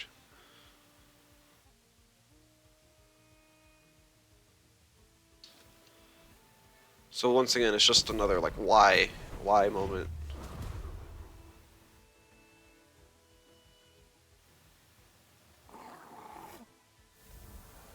I think that turbo was kind of greedy from him. I don't think I can turn this around yet though.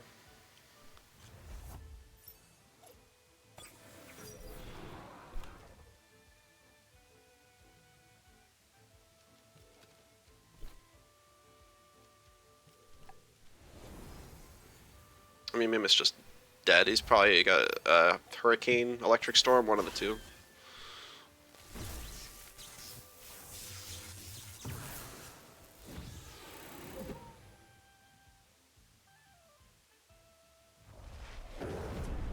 Maybe not.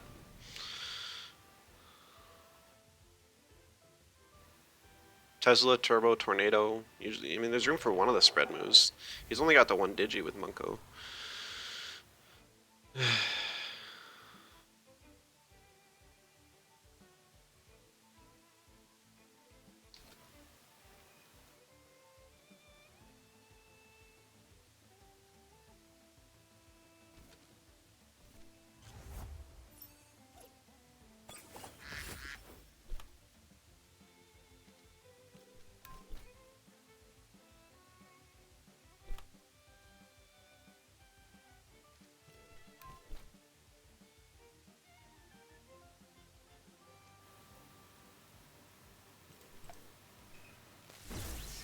He actually stayed in Tolkien. Kind of surprising. Yeah, this is the thing with Gazuma. Like, this Gazuma has less than 200 or like less than 300 special attack investment. I don't know what exactly, but it doesn't have a whole lot.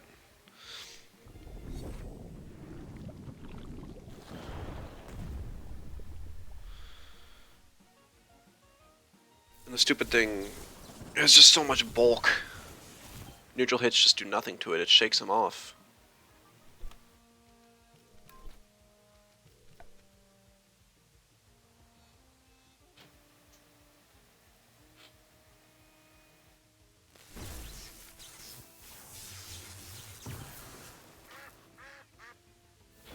He's probably got like 400 speed. And the rest is just kind of whatever. Too much bulk. Ah, and it lives on 1%.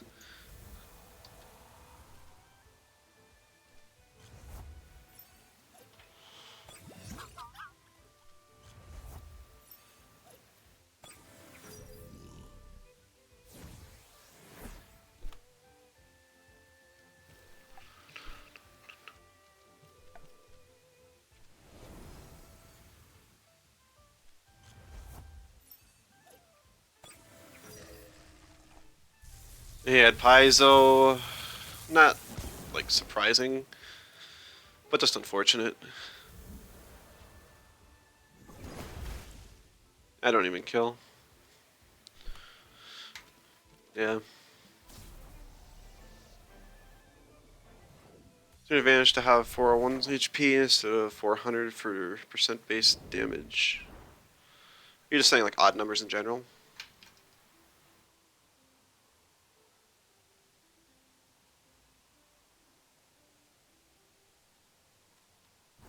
This person said something in French.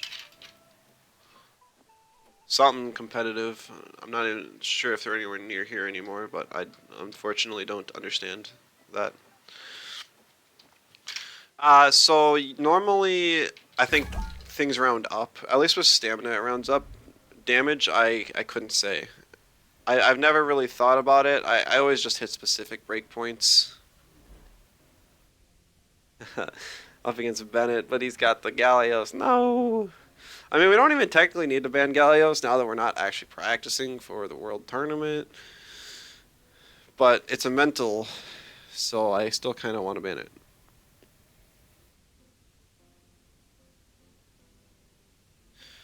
HP breakpoints, I don't know. I don't know exactly. Right. He's using Scaravolts as a win condition.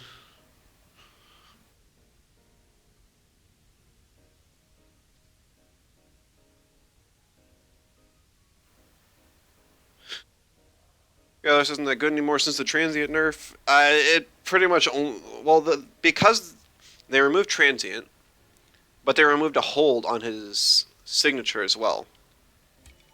So it's actually an overall buff. Because it's not like Gallios wanted to click transients. It just had to in order to get his signature up fast enough. But now it can actually get the hold off without having to click. So it can make use of its better offensive stat and beta burst now.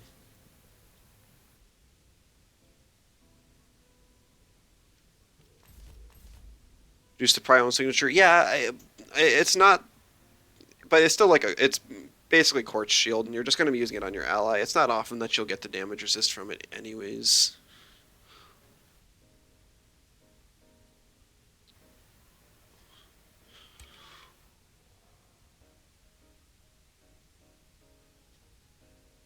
Ninja, hello, welcome.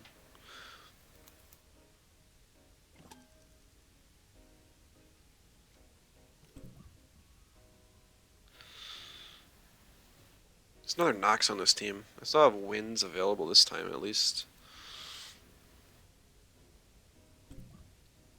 No Mimit. How am I doing today?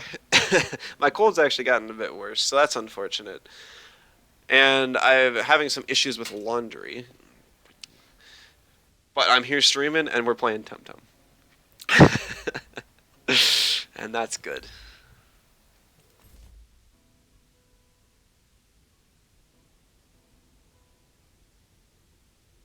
My laundry issues. It's kind of funny actually, but it's really unfortunate for me. Um, so I mean, I'm in a college dorm, and there's a whole bunch of football guys here that literally don't care if they put their clothes in the washer at 6 in the morning before they get up for practice, and then come back after their day at 5 and put it in the dryer, so it just sits in the washing machine for so many hours. Well, last night it was Sunday, so it's just like they were probably watching football. Anyways, just this kind of guessing at their football guys, but long story short, I washed my clothes at like 1 in the morning last night because I just wanted to get the stupid stuff done. And then as soon as they got done washing, the dryers all turned off, and they still haven't turned back on today. So I have a whole bunch of wet clothes that I cannot dry because the dryers are broken. And it's basically all of my clothes. So it's just like, come on. I called the maintenance to try and get it fixed, but I haven't put like an emergency tag on it. But they haven't got here, and there's only like 2 hours left in the workday. If they don't do it, I'll have to figure out what I can possibly do.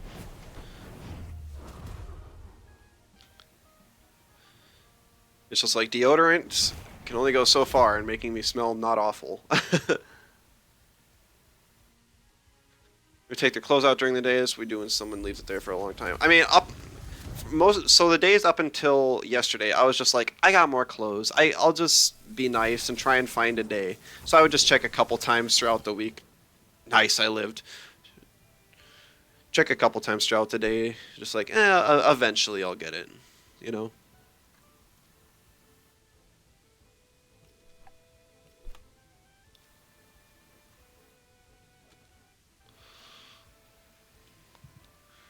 Too polite? Maybe.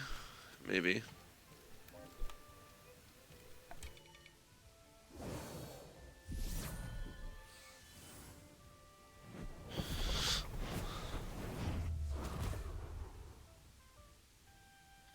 I might have to air dry them if I don't get a response or anything back. Which is not something I want to try and do, because I don't know how well it's going to work.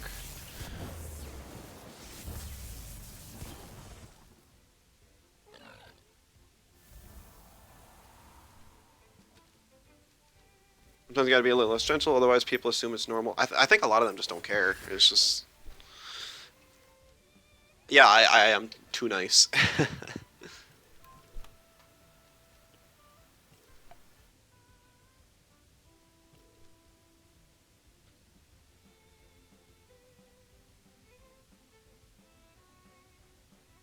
I'd rather not make enemies, especially with people I live around.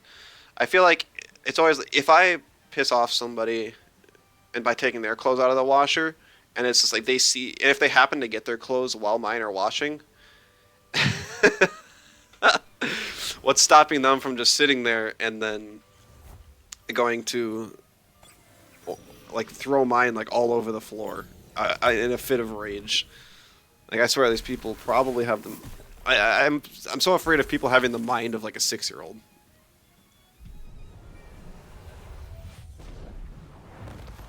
Johns, hello, welcome. Good TV for Kinu and PvP. Trying to use Benefactor. So, I'll pretty much all the time when you're making TV spreads, you want to your TV. Oh, I forgot about Diabolo. I didn't even catch that.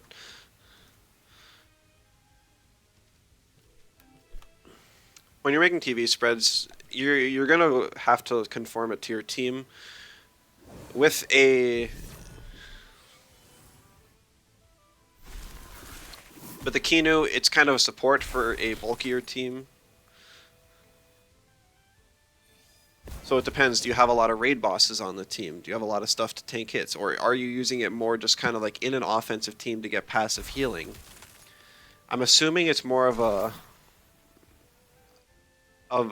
raid boss team because that's what Benefactor works well with tankier teams rather than Protector, which gives immediate Immediate use to squishy teams. Pretty bulky team. Okay. I would say you probably want speed, HP, and then defense. Maybe like 300 speed, 200 defense, or sorry, 300 HP, 200 defense. Ah, shoot. And I you want enough stamina to be able to get a Lifeful Sap, a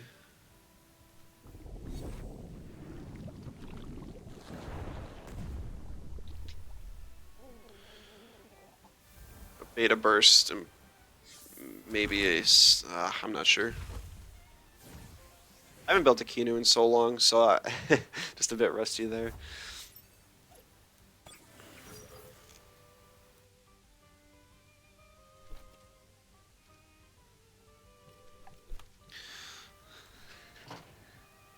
You just kind of want a well-rounded build. You want some amount of speed to outspeed stuff so you can get Hypnosis off.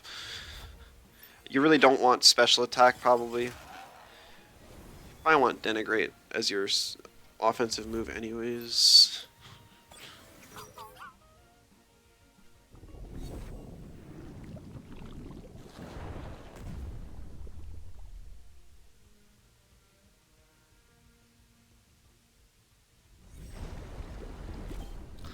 Yeah, this was not a good match.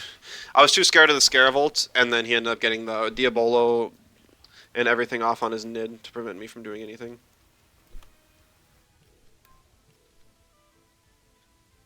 Best aggro Crystal Thames right now, Two-Vine Shimerian, for sure. Inky is, if you're like going a hyper aggro, it's nice, but it's a bit tougher to justify. And it acts more like an electric. Alright, I'm gonna forfeit here. I lost this one. The game was over as soon as he got the Diabolo off. And I didn't predict the swap, but I played a couple more turns just in case I could pull something together, but he just baited me, and I wasn't putting enough thought into my decisions, so I didn't stand much of a chance. GG. Well played. Stupid Shellant on stall teams is really throwing me off. Wow, I dropped twice. It's so painful. I actually wanted my legend wins.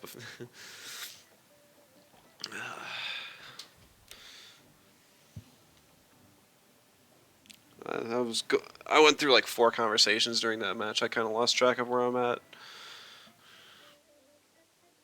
Monkey team with Schweenshorn Acra and Synergy Master Adoro can't figure out how to do the spreads properly. It definitely sounds like a goofy team.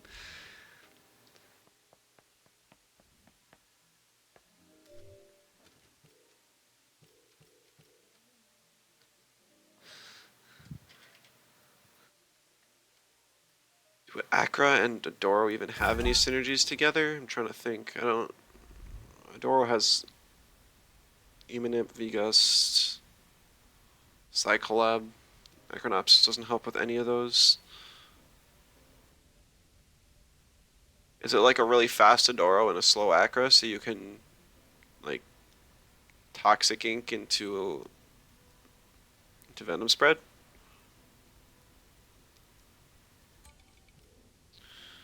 How to build a competitive team. Well, it's not something I can discuss really in in local chat, but there's a lot of guides online and stuff I've mentioned that can help with that.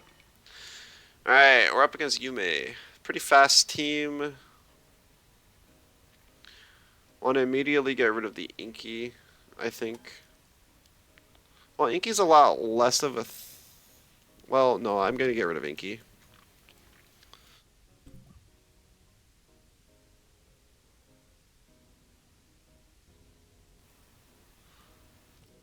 We'll pick Mooflink, because there's no mentals.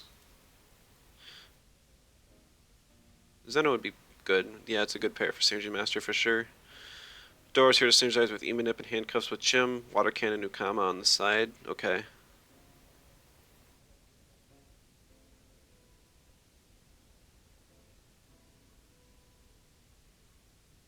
Um, I mean, it's been a while since I've seen a Synergy Master Adoro. Usually, you want some way to create space, some sort of sleep, whether it's Adoro with Hypno and something else, and then you kind of just get value off of Psychollab. But I guess combos with like Ukama, Vigas, and stuff can work well. I think you generally want speed, and you kind of just sacrifice bulk. You can maybe have like 2 to 300 in bulk, maybe like 100 in HP and like 200 in defense, and that could give you some general bulk. But it's a bit tough.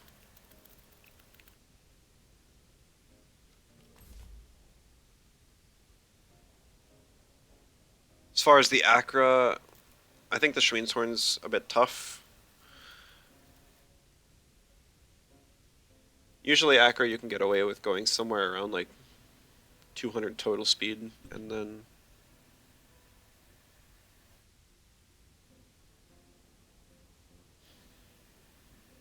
a lot in bulk, and then the rest kind of in damage to fill.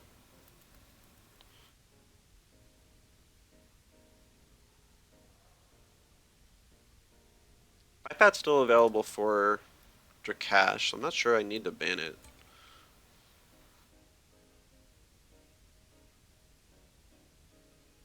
I don't know if I want to ban the Oshiara or the... Well, we'll ban the Tukai. We'll grab the Psypat for sure then.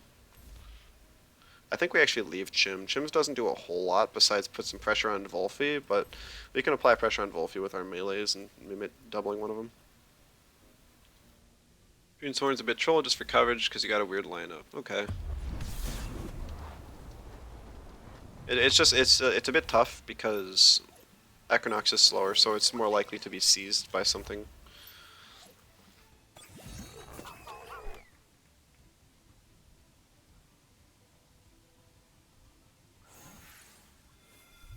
I hate marbles. Please nerf marbles.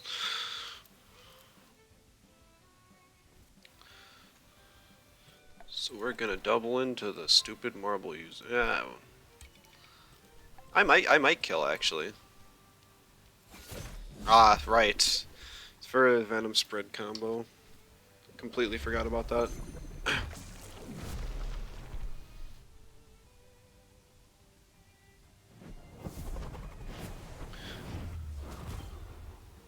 Yeah, this should kill.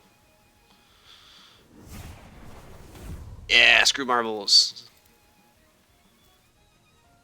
Gazuadoro, Tuvine, Shum, Ukama, Shook, Skira, Akra. Right now, it's Skara's a bit weird on that team because you have a whole bunch of middle to high speed tiers and then Skara, which is in a low speed tier. But I could be wrong. Maybe it'll work. Other than that, it looks definitely like an interesting team. You could for sure consider swapping Tuvine for Zenarith.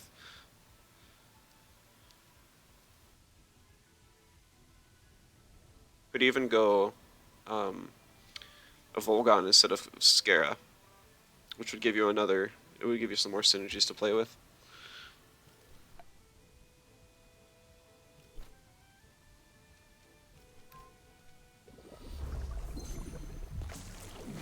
Tank Acronox. I feel like that's a bit tough to run. I've considered Tank Acronox before. It's got better defenses now since the last time I tried it, so maybe it's more viable. It seems fun at least.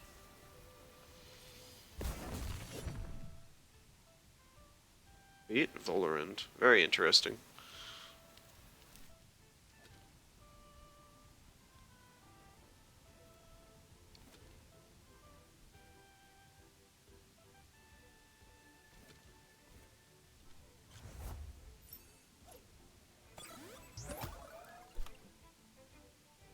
Then over Tuvine because your only win would be Gazu.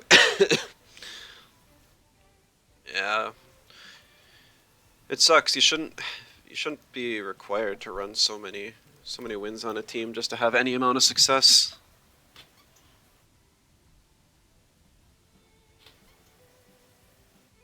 But that is how it feels.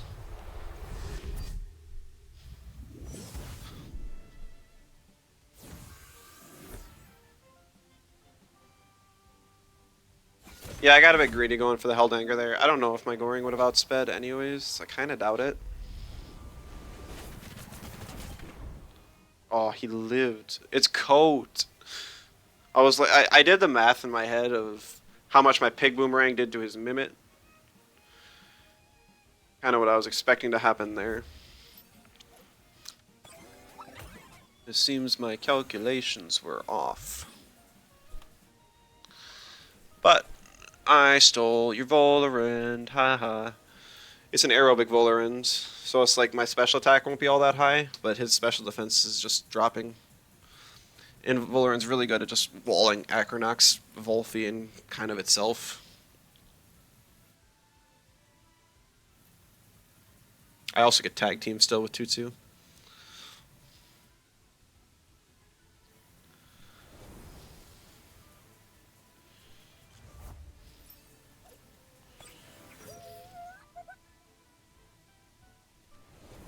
Double swap, very interesting.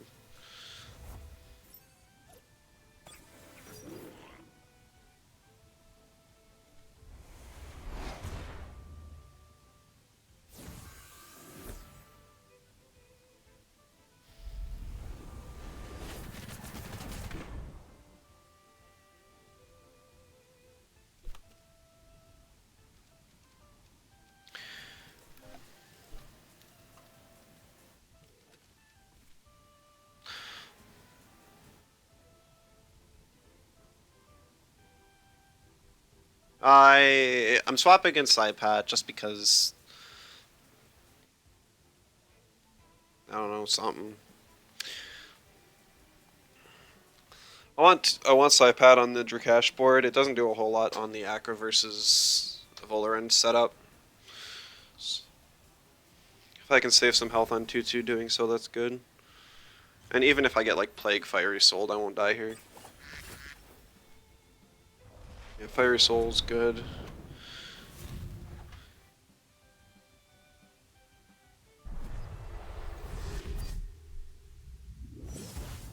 Okay, we got the Volphy, that's good.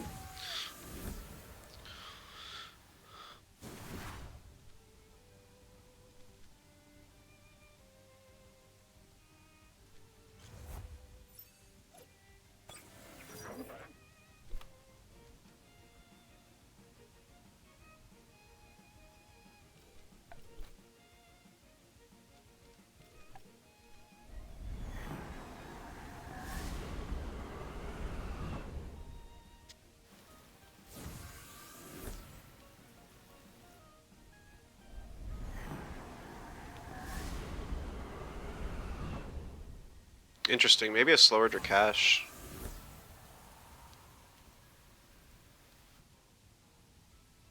It's kind of surprised. My Mimit doesn't have a whole lot of speed, and it was only +2 at the time. Maybe he didn't click Fiery Soul, got greedy and went for Fire Tornado or something. Heat Discharge, that's kind of fun. Been seeing that ever since Natna was experimenting with it.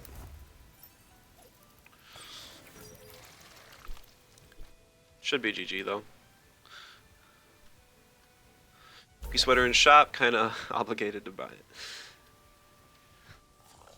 Yeah, Pookie Sweater's great. For sure. GG. No repromo, kind of sad. Right, I'll probably just go to 10 games today, so we got 2 more. Lots of quick queues now, though. That's nice. Since I didn't have anything in the background. I can buy a Chim Radar for next stream, though, which is cool. I hate this team. Would have hoped it got less viable, but it really didn't. I mean, Volphy isn't an immediate threat anymore, but you just go Shellland Inky into like every single team. You made it. This is actually a Logain's version that he shared with most of his club. But yes, I'm quite aware of the sins I committed.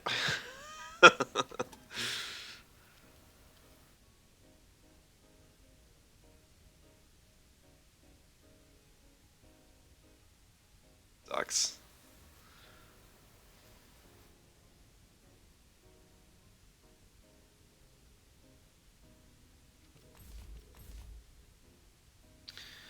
Kind of just shared his world's team code. I'm not as afraid of that. Like, I can beat his variation, I think. It would have been fun to face off against him, actually. Osakai is a bit rough, so his meta call bringing that was good.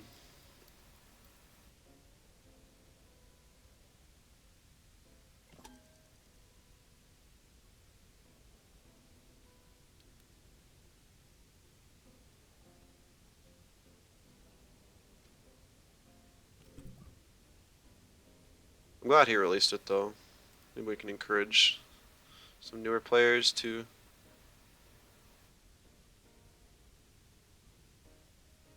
get into PvP that way. And they can trust a team like his that literally won worlds. Hopefully this team won't be viable in 1.6.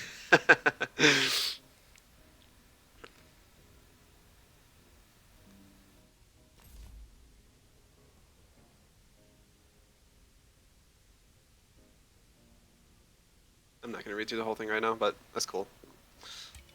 Thank you, Argon, for sharing that.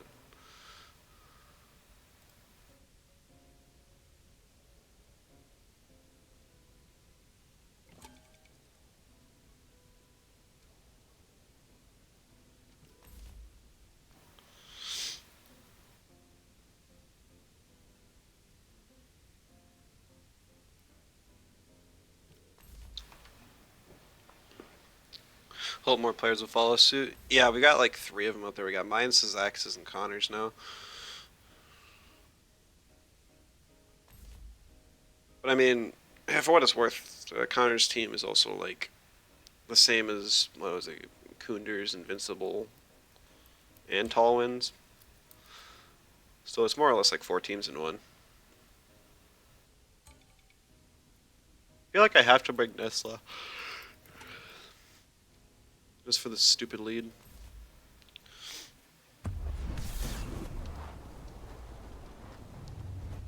I mean, whenever you play against this team, whenever I play against this team, it's always I win or lose on the first turn. It's so annoying. I like it. I like it. So the best option for him is to double into my move flank with, or my Mimit with a T strike and a Soul Shout, because I cannot outspeed because I don't have Goring up to attack anything on it. So there's no way I'll outspeed or survive. So I'm going to base jump the Shellland, expecting him to double into the Mimit, and I'm going to swap Mimit for Nesla. If I'm wrong, I just lose. I just lose, and it sucks. Because then my main move flank doesn't do anything, and all I do is buy time. Yeah, I lose. It's so flippin' annoying. I could have gotten 3 hits off. I could have gotten Goring, base jump, Goring off if I just attacked the Shelllands. There's no reason to attack that move flank.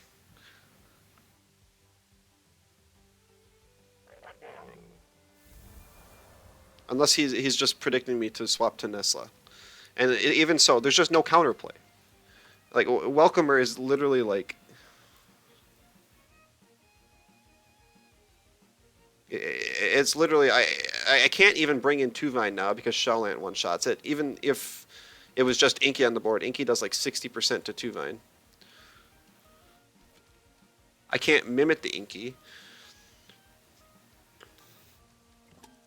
I literally lose now.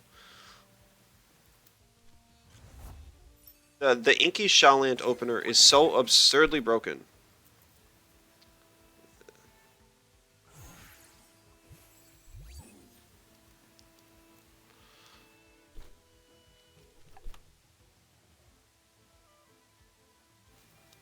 I couldn't have even brought Nestle on lead with Drill, because I wouldn't have had anything to actually combo with it.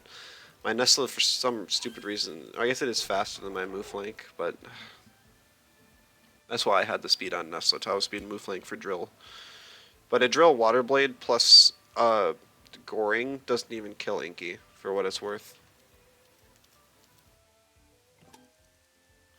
Tyra always a great choice for combo denying. You're not wrong, but this is a mid speed tier team, so having something slow on it is really tough to pull off. I should just burn down the timer and make him be like, ah, just I don't know. It's frustrating. Y'all remember? I know. There's counters to it, but it's just so cheesy. You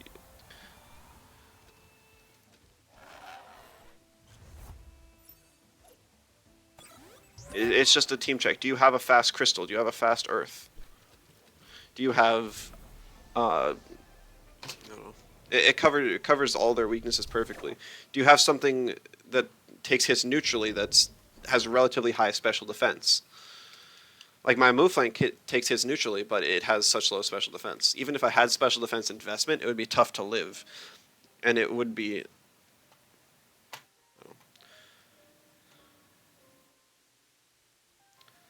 What I have to do in that lead is pick Chimerian, but when he gets blue side, then what he's able to do is just pick Hazrat. So he has Hazrat Shelllant, which allows him to just heat up for free on the Shelllant because I'm forced to swap Chimerian.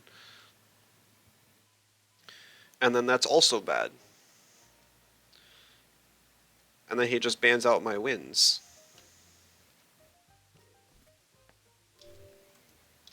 There's little, it's just, it's a team check.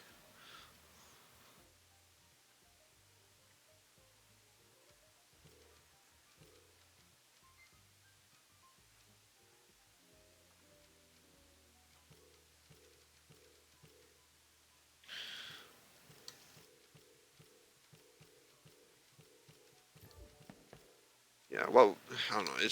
I don't like Welcomer being in its current state. Yeah, I know it was always like this,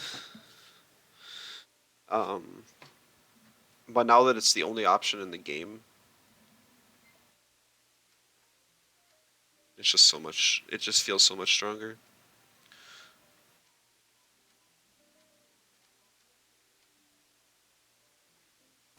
And the fact that Shao Knight can be an offensive threat as well. I know I was debating on making a post about supports and what a support should be in like just kind of like a feedback thread on it. But the main problems I was going to mention were going to be Gazuma and Shaolant. But when I started looking at the supports outside of those two, most of them are actually okay. It's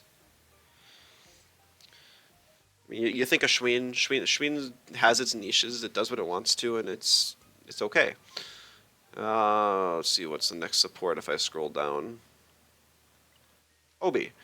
Obi's not absurd. I think it might have a little bit too much bulk, but its offensive stats are low enough, and its offensive available moves are also low enough that it's actually okay. It is. Um, Shaolant's a bit overtuned, but it's just because of its trait. Ragnet, I think Ragnet's okay. It's actually Digis that are making Ragnet a problem. If anything, Ragnet feels a little bit weak. A lot of the bulkier supports, like Coward and Nid, it's like they're kind of like a whole nother topic.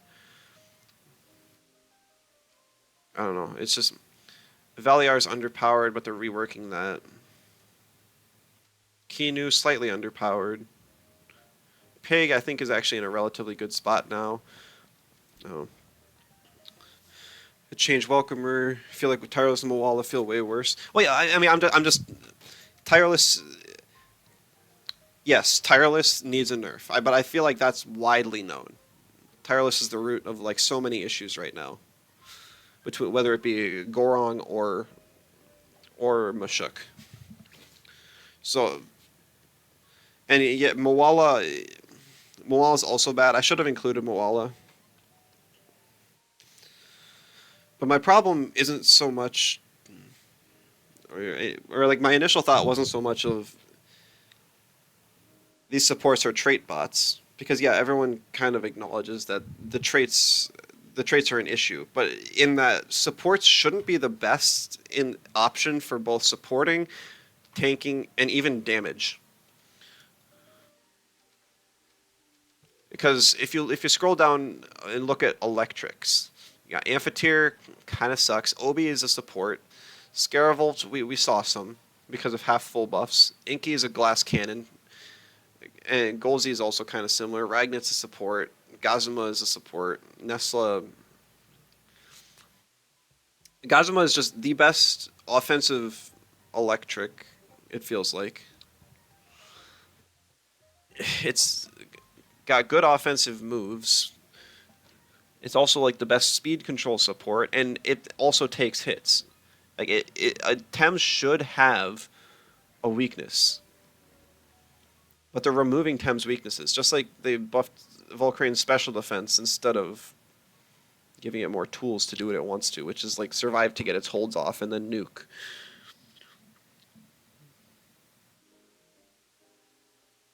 Maybe give it a priority fire option on a hold or something.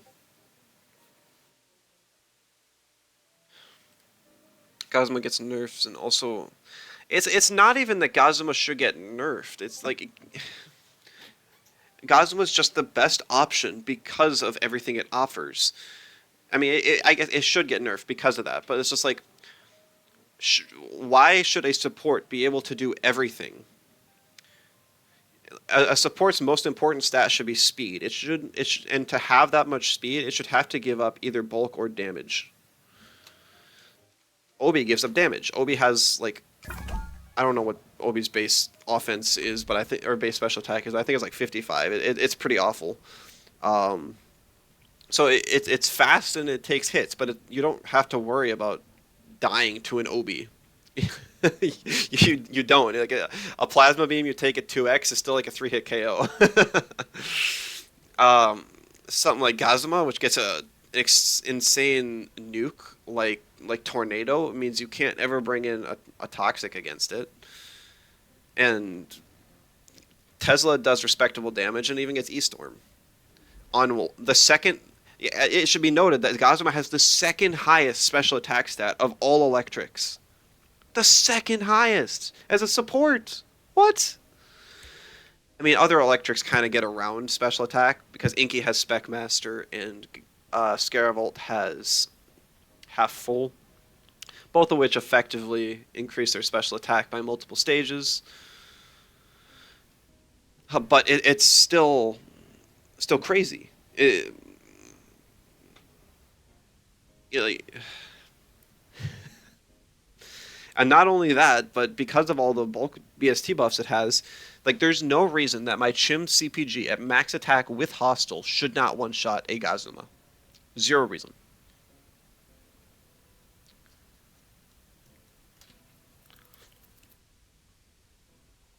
Because Gazuma was supposed if you use Gazuma, its weakness was supposed to be its defensive stat. Because while it has low HP, it has a ridiculously high special defense stat as well that you can't really take advantage of it with special attacking options. So you kind of just have to beat it down on the physical side. But now when I watch my base jump take the thing down to 65%, and it's a 3, potentially a 4-hit KO, that it frustrates me, honestly. And Shaolan's kind of the same way. It's so bulky. It has Soul Shot, which is a 100 base power move, as well as Inner Spirit, which is a complete and utter nuke after 2 turns. So it has bulk, it has speed, and it has damage. And it has an item that even boosted damage that no other Tem really wants to run, so you don't have to worry about it.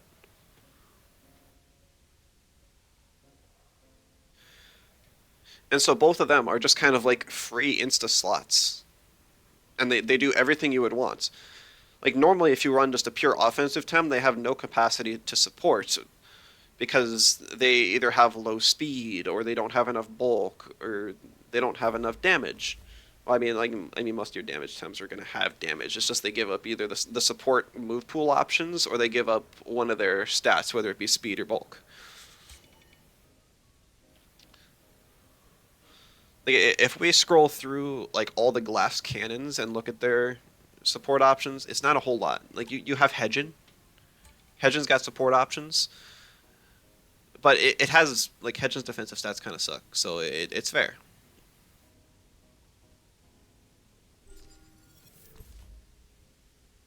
Um, the problem is I didn't formulate my thoughts well enough, and I just kind of went on a rant. I because it's like my ideal support would be Old Bamboozle Valiar, where you have Sleep Bamboozle, and those are its support options. But then you also include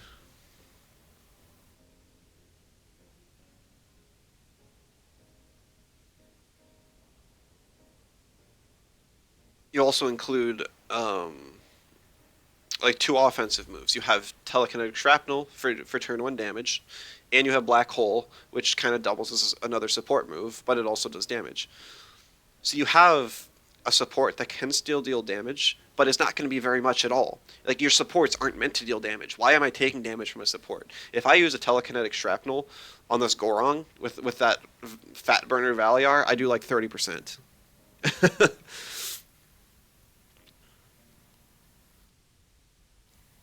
That's what a support should do. Like I shouldn't have to worry about losing. Um, shouldn't have to worry about losing half my HP on Saipat to a Gazuma using Tesla Prison, a 70 base power move, or like getting comboed by a Tesla Prison plus an Electric Storm to die on something that I can't even three shot.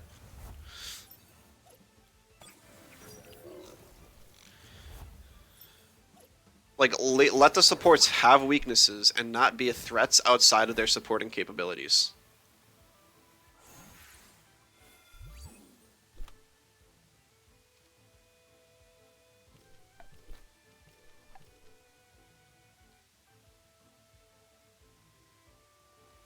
As for like what I do to change to change Welcomer or Shaolant in general, I don't know. I don't think Welcomer is healthy for the game, considering they've removed so many other options from the game in order to counter it. And I don't think that Shaolant should even have an offensive trait like Bruiser. I think you need to dig a Tem like Shaolant to do less damage, not try and give it a possibility of running a damage roll. And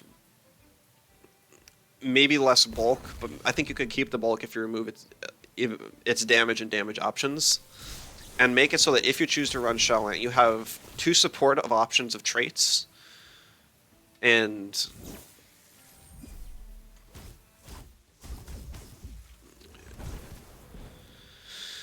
two supportive options, so it can always be a support. And then you can remove stuff like Inner Spirit because you don't have a damaging trait that you need to try and pretend is viable. Because it won't be ever, without being ridiculously overpowered.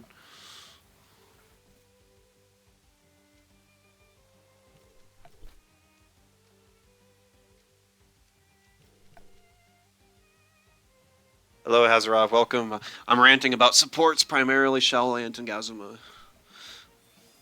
It's just I can't make a general argument about supports because if I say that old Valiar is my ideal support, I'll get pushback from a lot of players because people didn't like old Valiar, and that's a fair opinion. I do like old Valiar.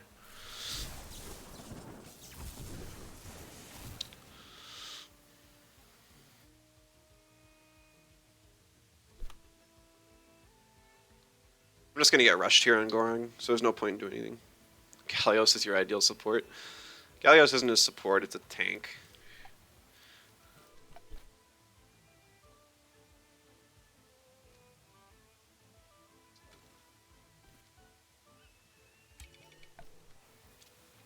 Hope Valiar change is gonna make it good again. Want to use it? Probably one of your favorite. Yeah, I love Valiar too, and I'm probably gonna withhold any actual I'm gonna have to withhold any actual statements on what I think a support should be until I see what new Valiar is gonna be. Because I think they have bigger changes for it that they were waiting on for a while. You hate Valiar's identity? Yeah, exactly. I was trying to think about what support moves do I think are ideal. Like, what is a good support move? And I was thinking that, like, I would say out of all the moves in the game, the best support move is Haito Uchi, because it creates just a slight amount of space on one choice of Tem. It can be resisted by mentals. It's only one turn of sleep, and it gives alert afterwards. So it's not like you can combo it with other sleep moves.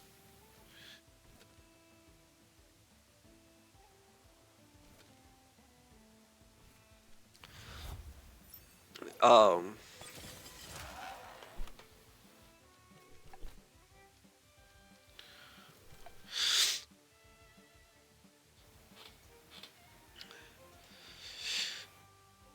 it doesn't do a whole lot of damage,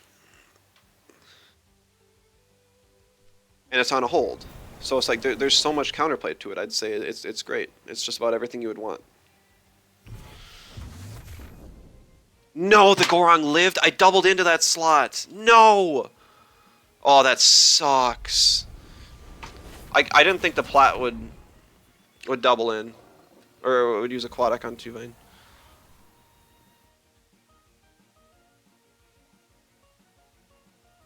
Oh, there was a lot I missed. Black hole. Teams of special defense dropper and speed, and both bamboozle and hypno is annoying. Yeah, it doesn't have to have both, but it's just like the move set for Valiar and as well as its stat spread made it so that it was bulky and it was fast, but you never had to worry about Valiar doing damage, even though it had a couple attacking moves. It had its support options, and I think that's kind of where it's just like that's where I liked Valiar. I would have to look at a list to try and find another. Like I guess Obi. Obi is probably a better example then, because Obi typically runs Plasma Beam and Tesla Prison. Tesla Prison, the move that everyone hates, but nobody's saying that Tesla Prison's OP on Gazuma. Or no, everyone's saying it's on OP on Gazuma. Nobody's saying it's OP on Obi. Obi has significant weaknesses, type weaknesses. Yeah. I didn't know if he was going to stay in or swap.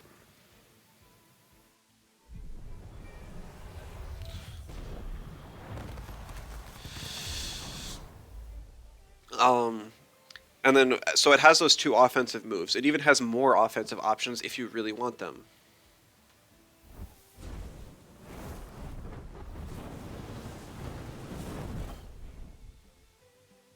Yeah, I needed to guess the Gazuma came in, but even if I did, it would have only done like 30 or put it down to 30% or something.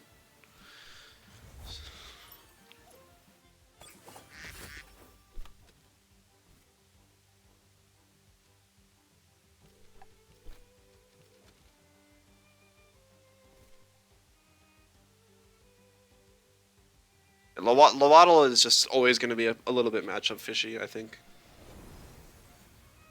It's like, yeah, so Obi has 2 weak moves, and then it has other support options. It's got stuff like Reset. Its attack options double as support options, with burn support and speed control support. It's just... Watch this Nox Bomb do... Yeah, one more Nox Bomb won't even kill.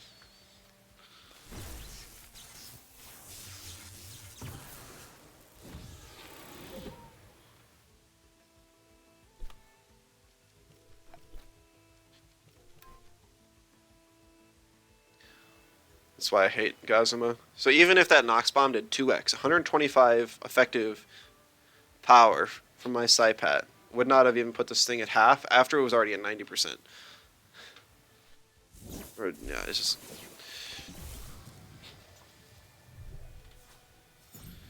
Build a 10 bulky, it should be bulky. If you build it, yes, if you build a 10 bulky, it should be bulky. However, it shouldn't also be fast and also deal damage. That's just kind of the point.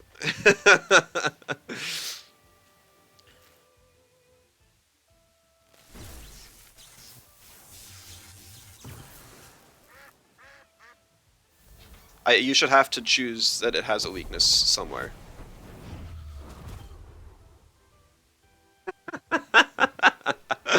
Yeah, 1%, 3%. That was tough.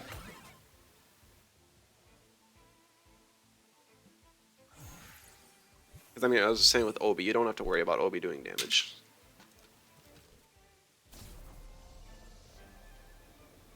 Don't have to. You never had to worry about Valiar doing damage. You have to worry about Galsuma doing damage. You do have to. You don't have to worry about Schween doing damage. You don't have to worry about um, what's some other supports even.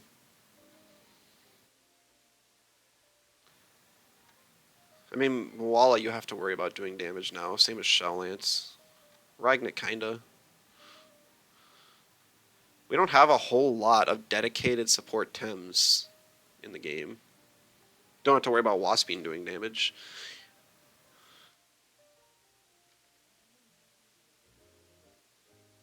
So it's like there are examples of good supports we have in this game.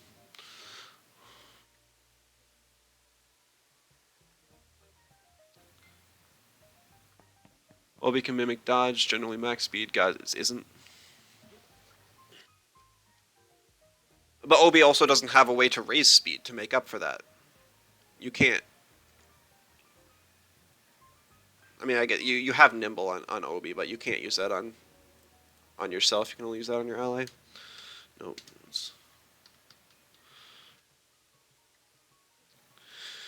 That's going to be the last match I play. I might stick around and just finish up this discussion at least, but there won't be any more matches. So if anyone was hoping, that'll be all. So thanks. Their philosophy goes against full support like Tems like they did Pigapec. Well, that's the thing. I'm not saying that a Tem should have four support moves. I'm saying that there should be support options that that will that can inflict damage, but not a whole lot. That's why I was saying stuff like Haito is good. Plasma Beam is another good example. Honestly, Tesla Prison is a well-designed support move. Can't sharpen enemies while also making them a jack of all trades roll-wise, right? Well, that's what they're trying to do. Like, the only reason that Shellland has options like Inner Spirits is because it has Bruiser. Because they want the option for Shellland to be an offensive, like, special attacking nuker.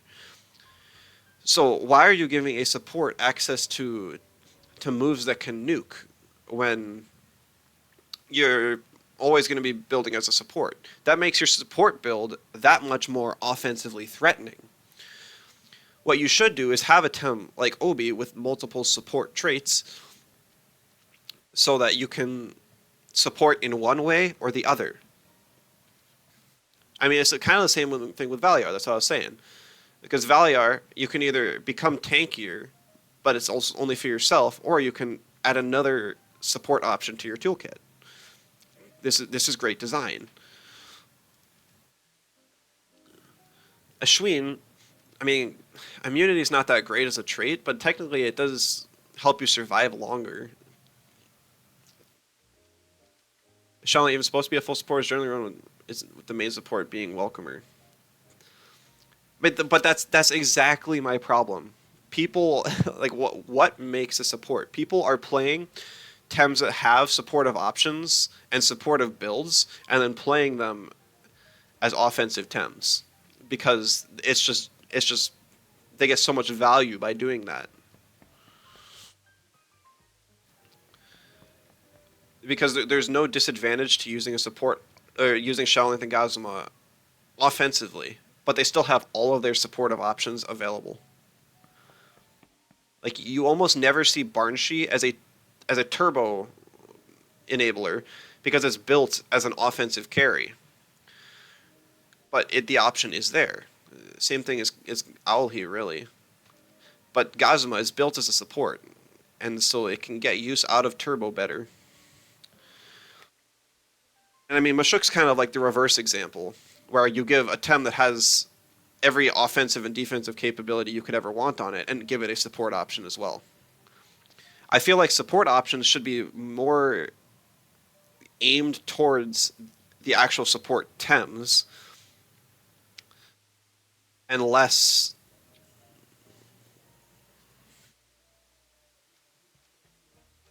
just splashed everywhere. Because it's just like the reason that Mashuk probably has turbo is so that it can play a tankier support set with parrier. But like it doesn't you can't do that when its other trait gives it so much offensive potential. You can't do that. It just breaks everything. And that's what it does. I mean Volgon, like when was the last time you saw somebody invest special attack on Volgon? Volgon has the highest special attack of all electric types. And it is a support. And then they gave a random HP defense, special defense, or whatever. It's whatever BST buff the stupid thing got. Like Volgon's actually well designed as well. If you ignore Strangle Adrenaline Shot, which is its own issue, but like it can support by preventing status and enabling synergy.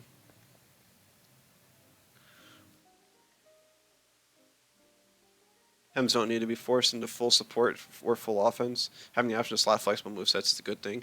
Well, optimally, yes, I agree. It would be cool if you could have fully flexible movesets.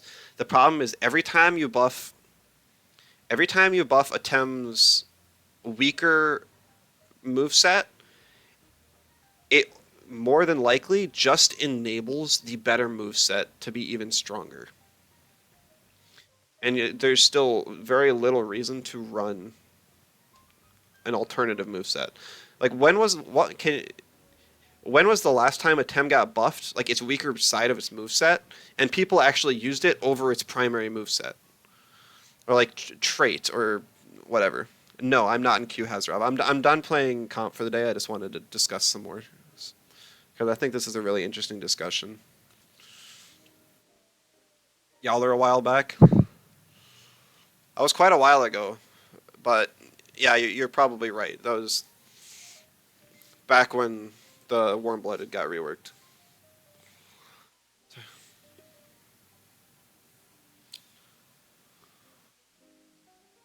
You don't know if making something busted is a good example of that?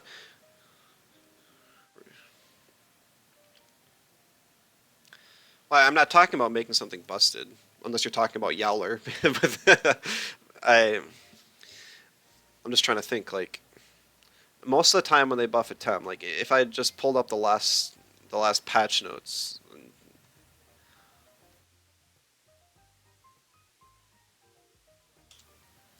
I mean, I'm trying to force, like, Friendship Pig, because I think it's fun. But in general, I don't think Friendship Pig is like the better option. I don't know why I have to do this always, but it should be showing, right? No, it's not.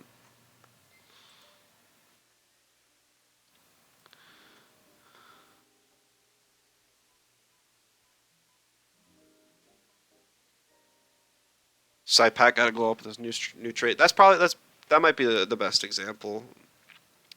But I think Saipat is like peak of what you want a glass cannon Tem to be. I honestly think Saipak could even stand to lose a little bit of bulk. Mm, now is it showing up? Okay. So this is one. We'll just kind of scroll through. I'm curious, like of the buffs. Maybe this isn't even the good one to do because it was just kind of a whole bunch of nothingness. This is just the bug fix, right? 1.5.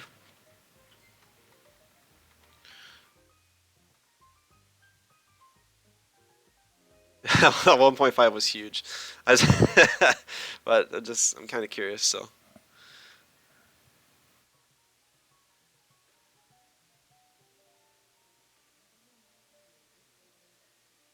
like HP defense on Lawali, designed to help its new trait. It's just helping it on its botanist trait. Um, Grandpa, kind of whatever. Amphitheater buffs were kind of cool. I do like the Amphitheater buffs, but it just kind of got outclassed really quick.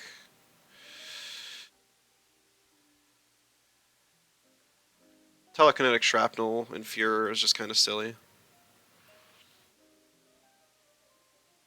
I don't even... Tortonite buffs. You could look at Cowern, I guess.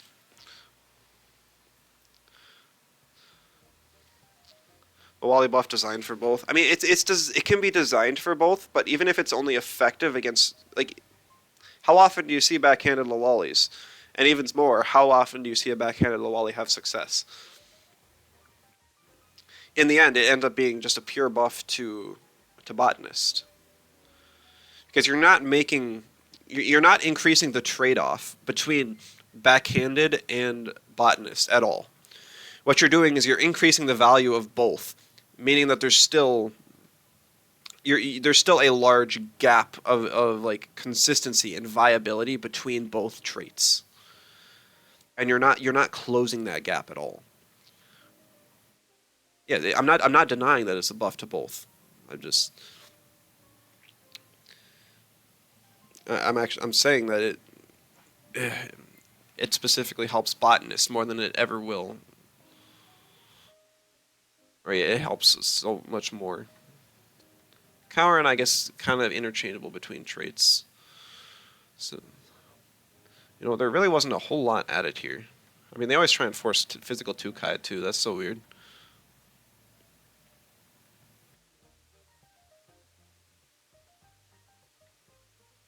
How much of this stuff even mattered?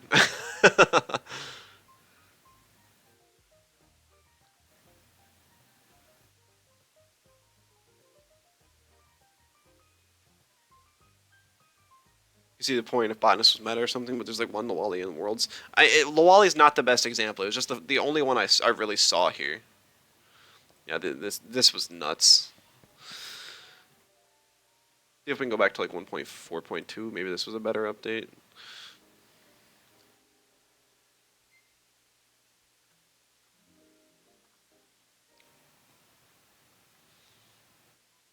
Alright, there's so many updates for like looking at the updates again just makes me realize how many pointless things they've changed. Seen some Ventals use Undermine, but it's still a Vental, yeah. Okay, well, it's about 1.4. This is getting a while back now, but I think this is like the blue screen update, right? So it's whatever. That was a failed experiment. It was just nothing. Nothing's changed over time, really. I wish I had some examples, and that's kind of why I never made the post. I just wanted to bring up the thought, and I see that the general consensus still just isn't really there. So, all right, Ninja, thanks for stopping by. Have a good one.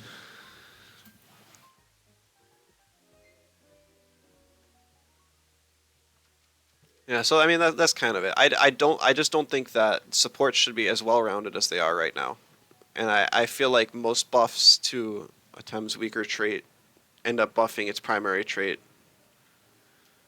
or they end up buffing like both traits equally, more or less, and it just kind of ends up being a net buff for the better trait, resulting in a buff for something that probably didn't need it. Lawali was a bad example because Lawali needed buffs in the first place, and it was good for both of its traits to get buffed.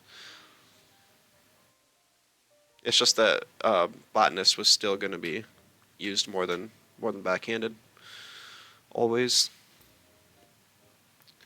I feel bad to lose Welcome Run Shell though. It's their unique trait unless they give it to something else and have a new trait.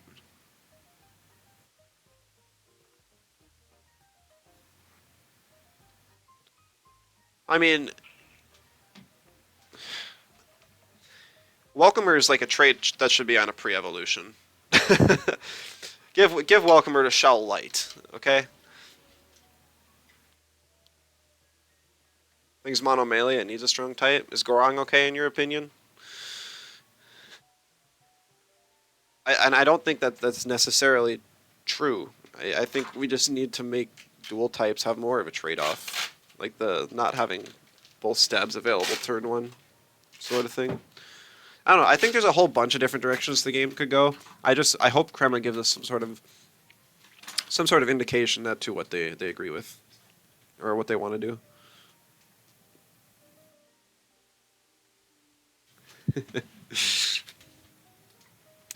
Yeah. I know Gorong's strong. But Tireless is strong, and Tireless is gonna get nerfed. So what does Gorong need some compensation then?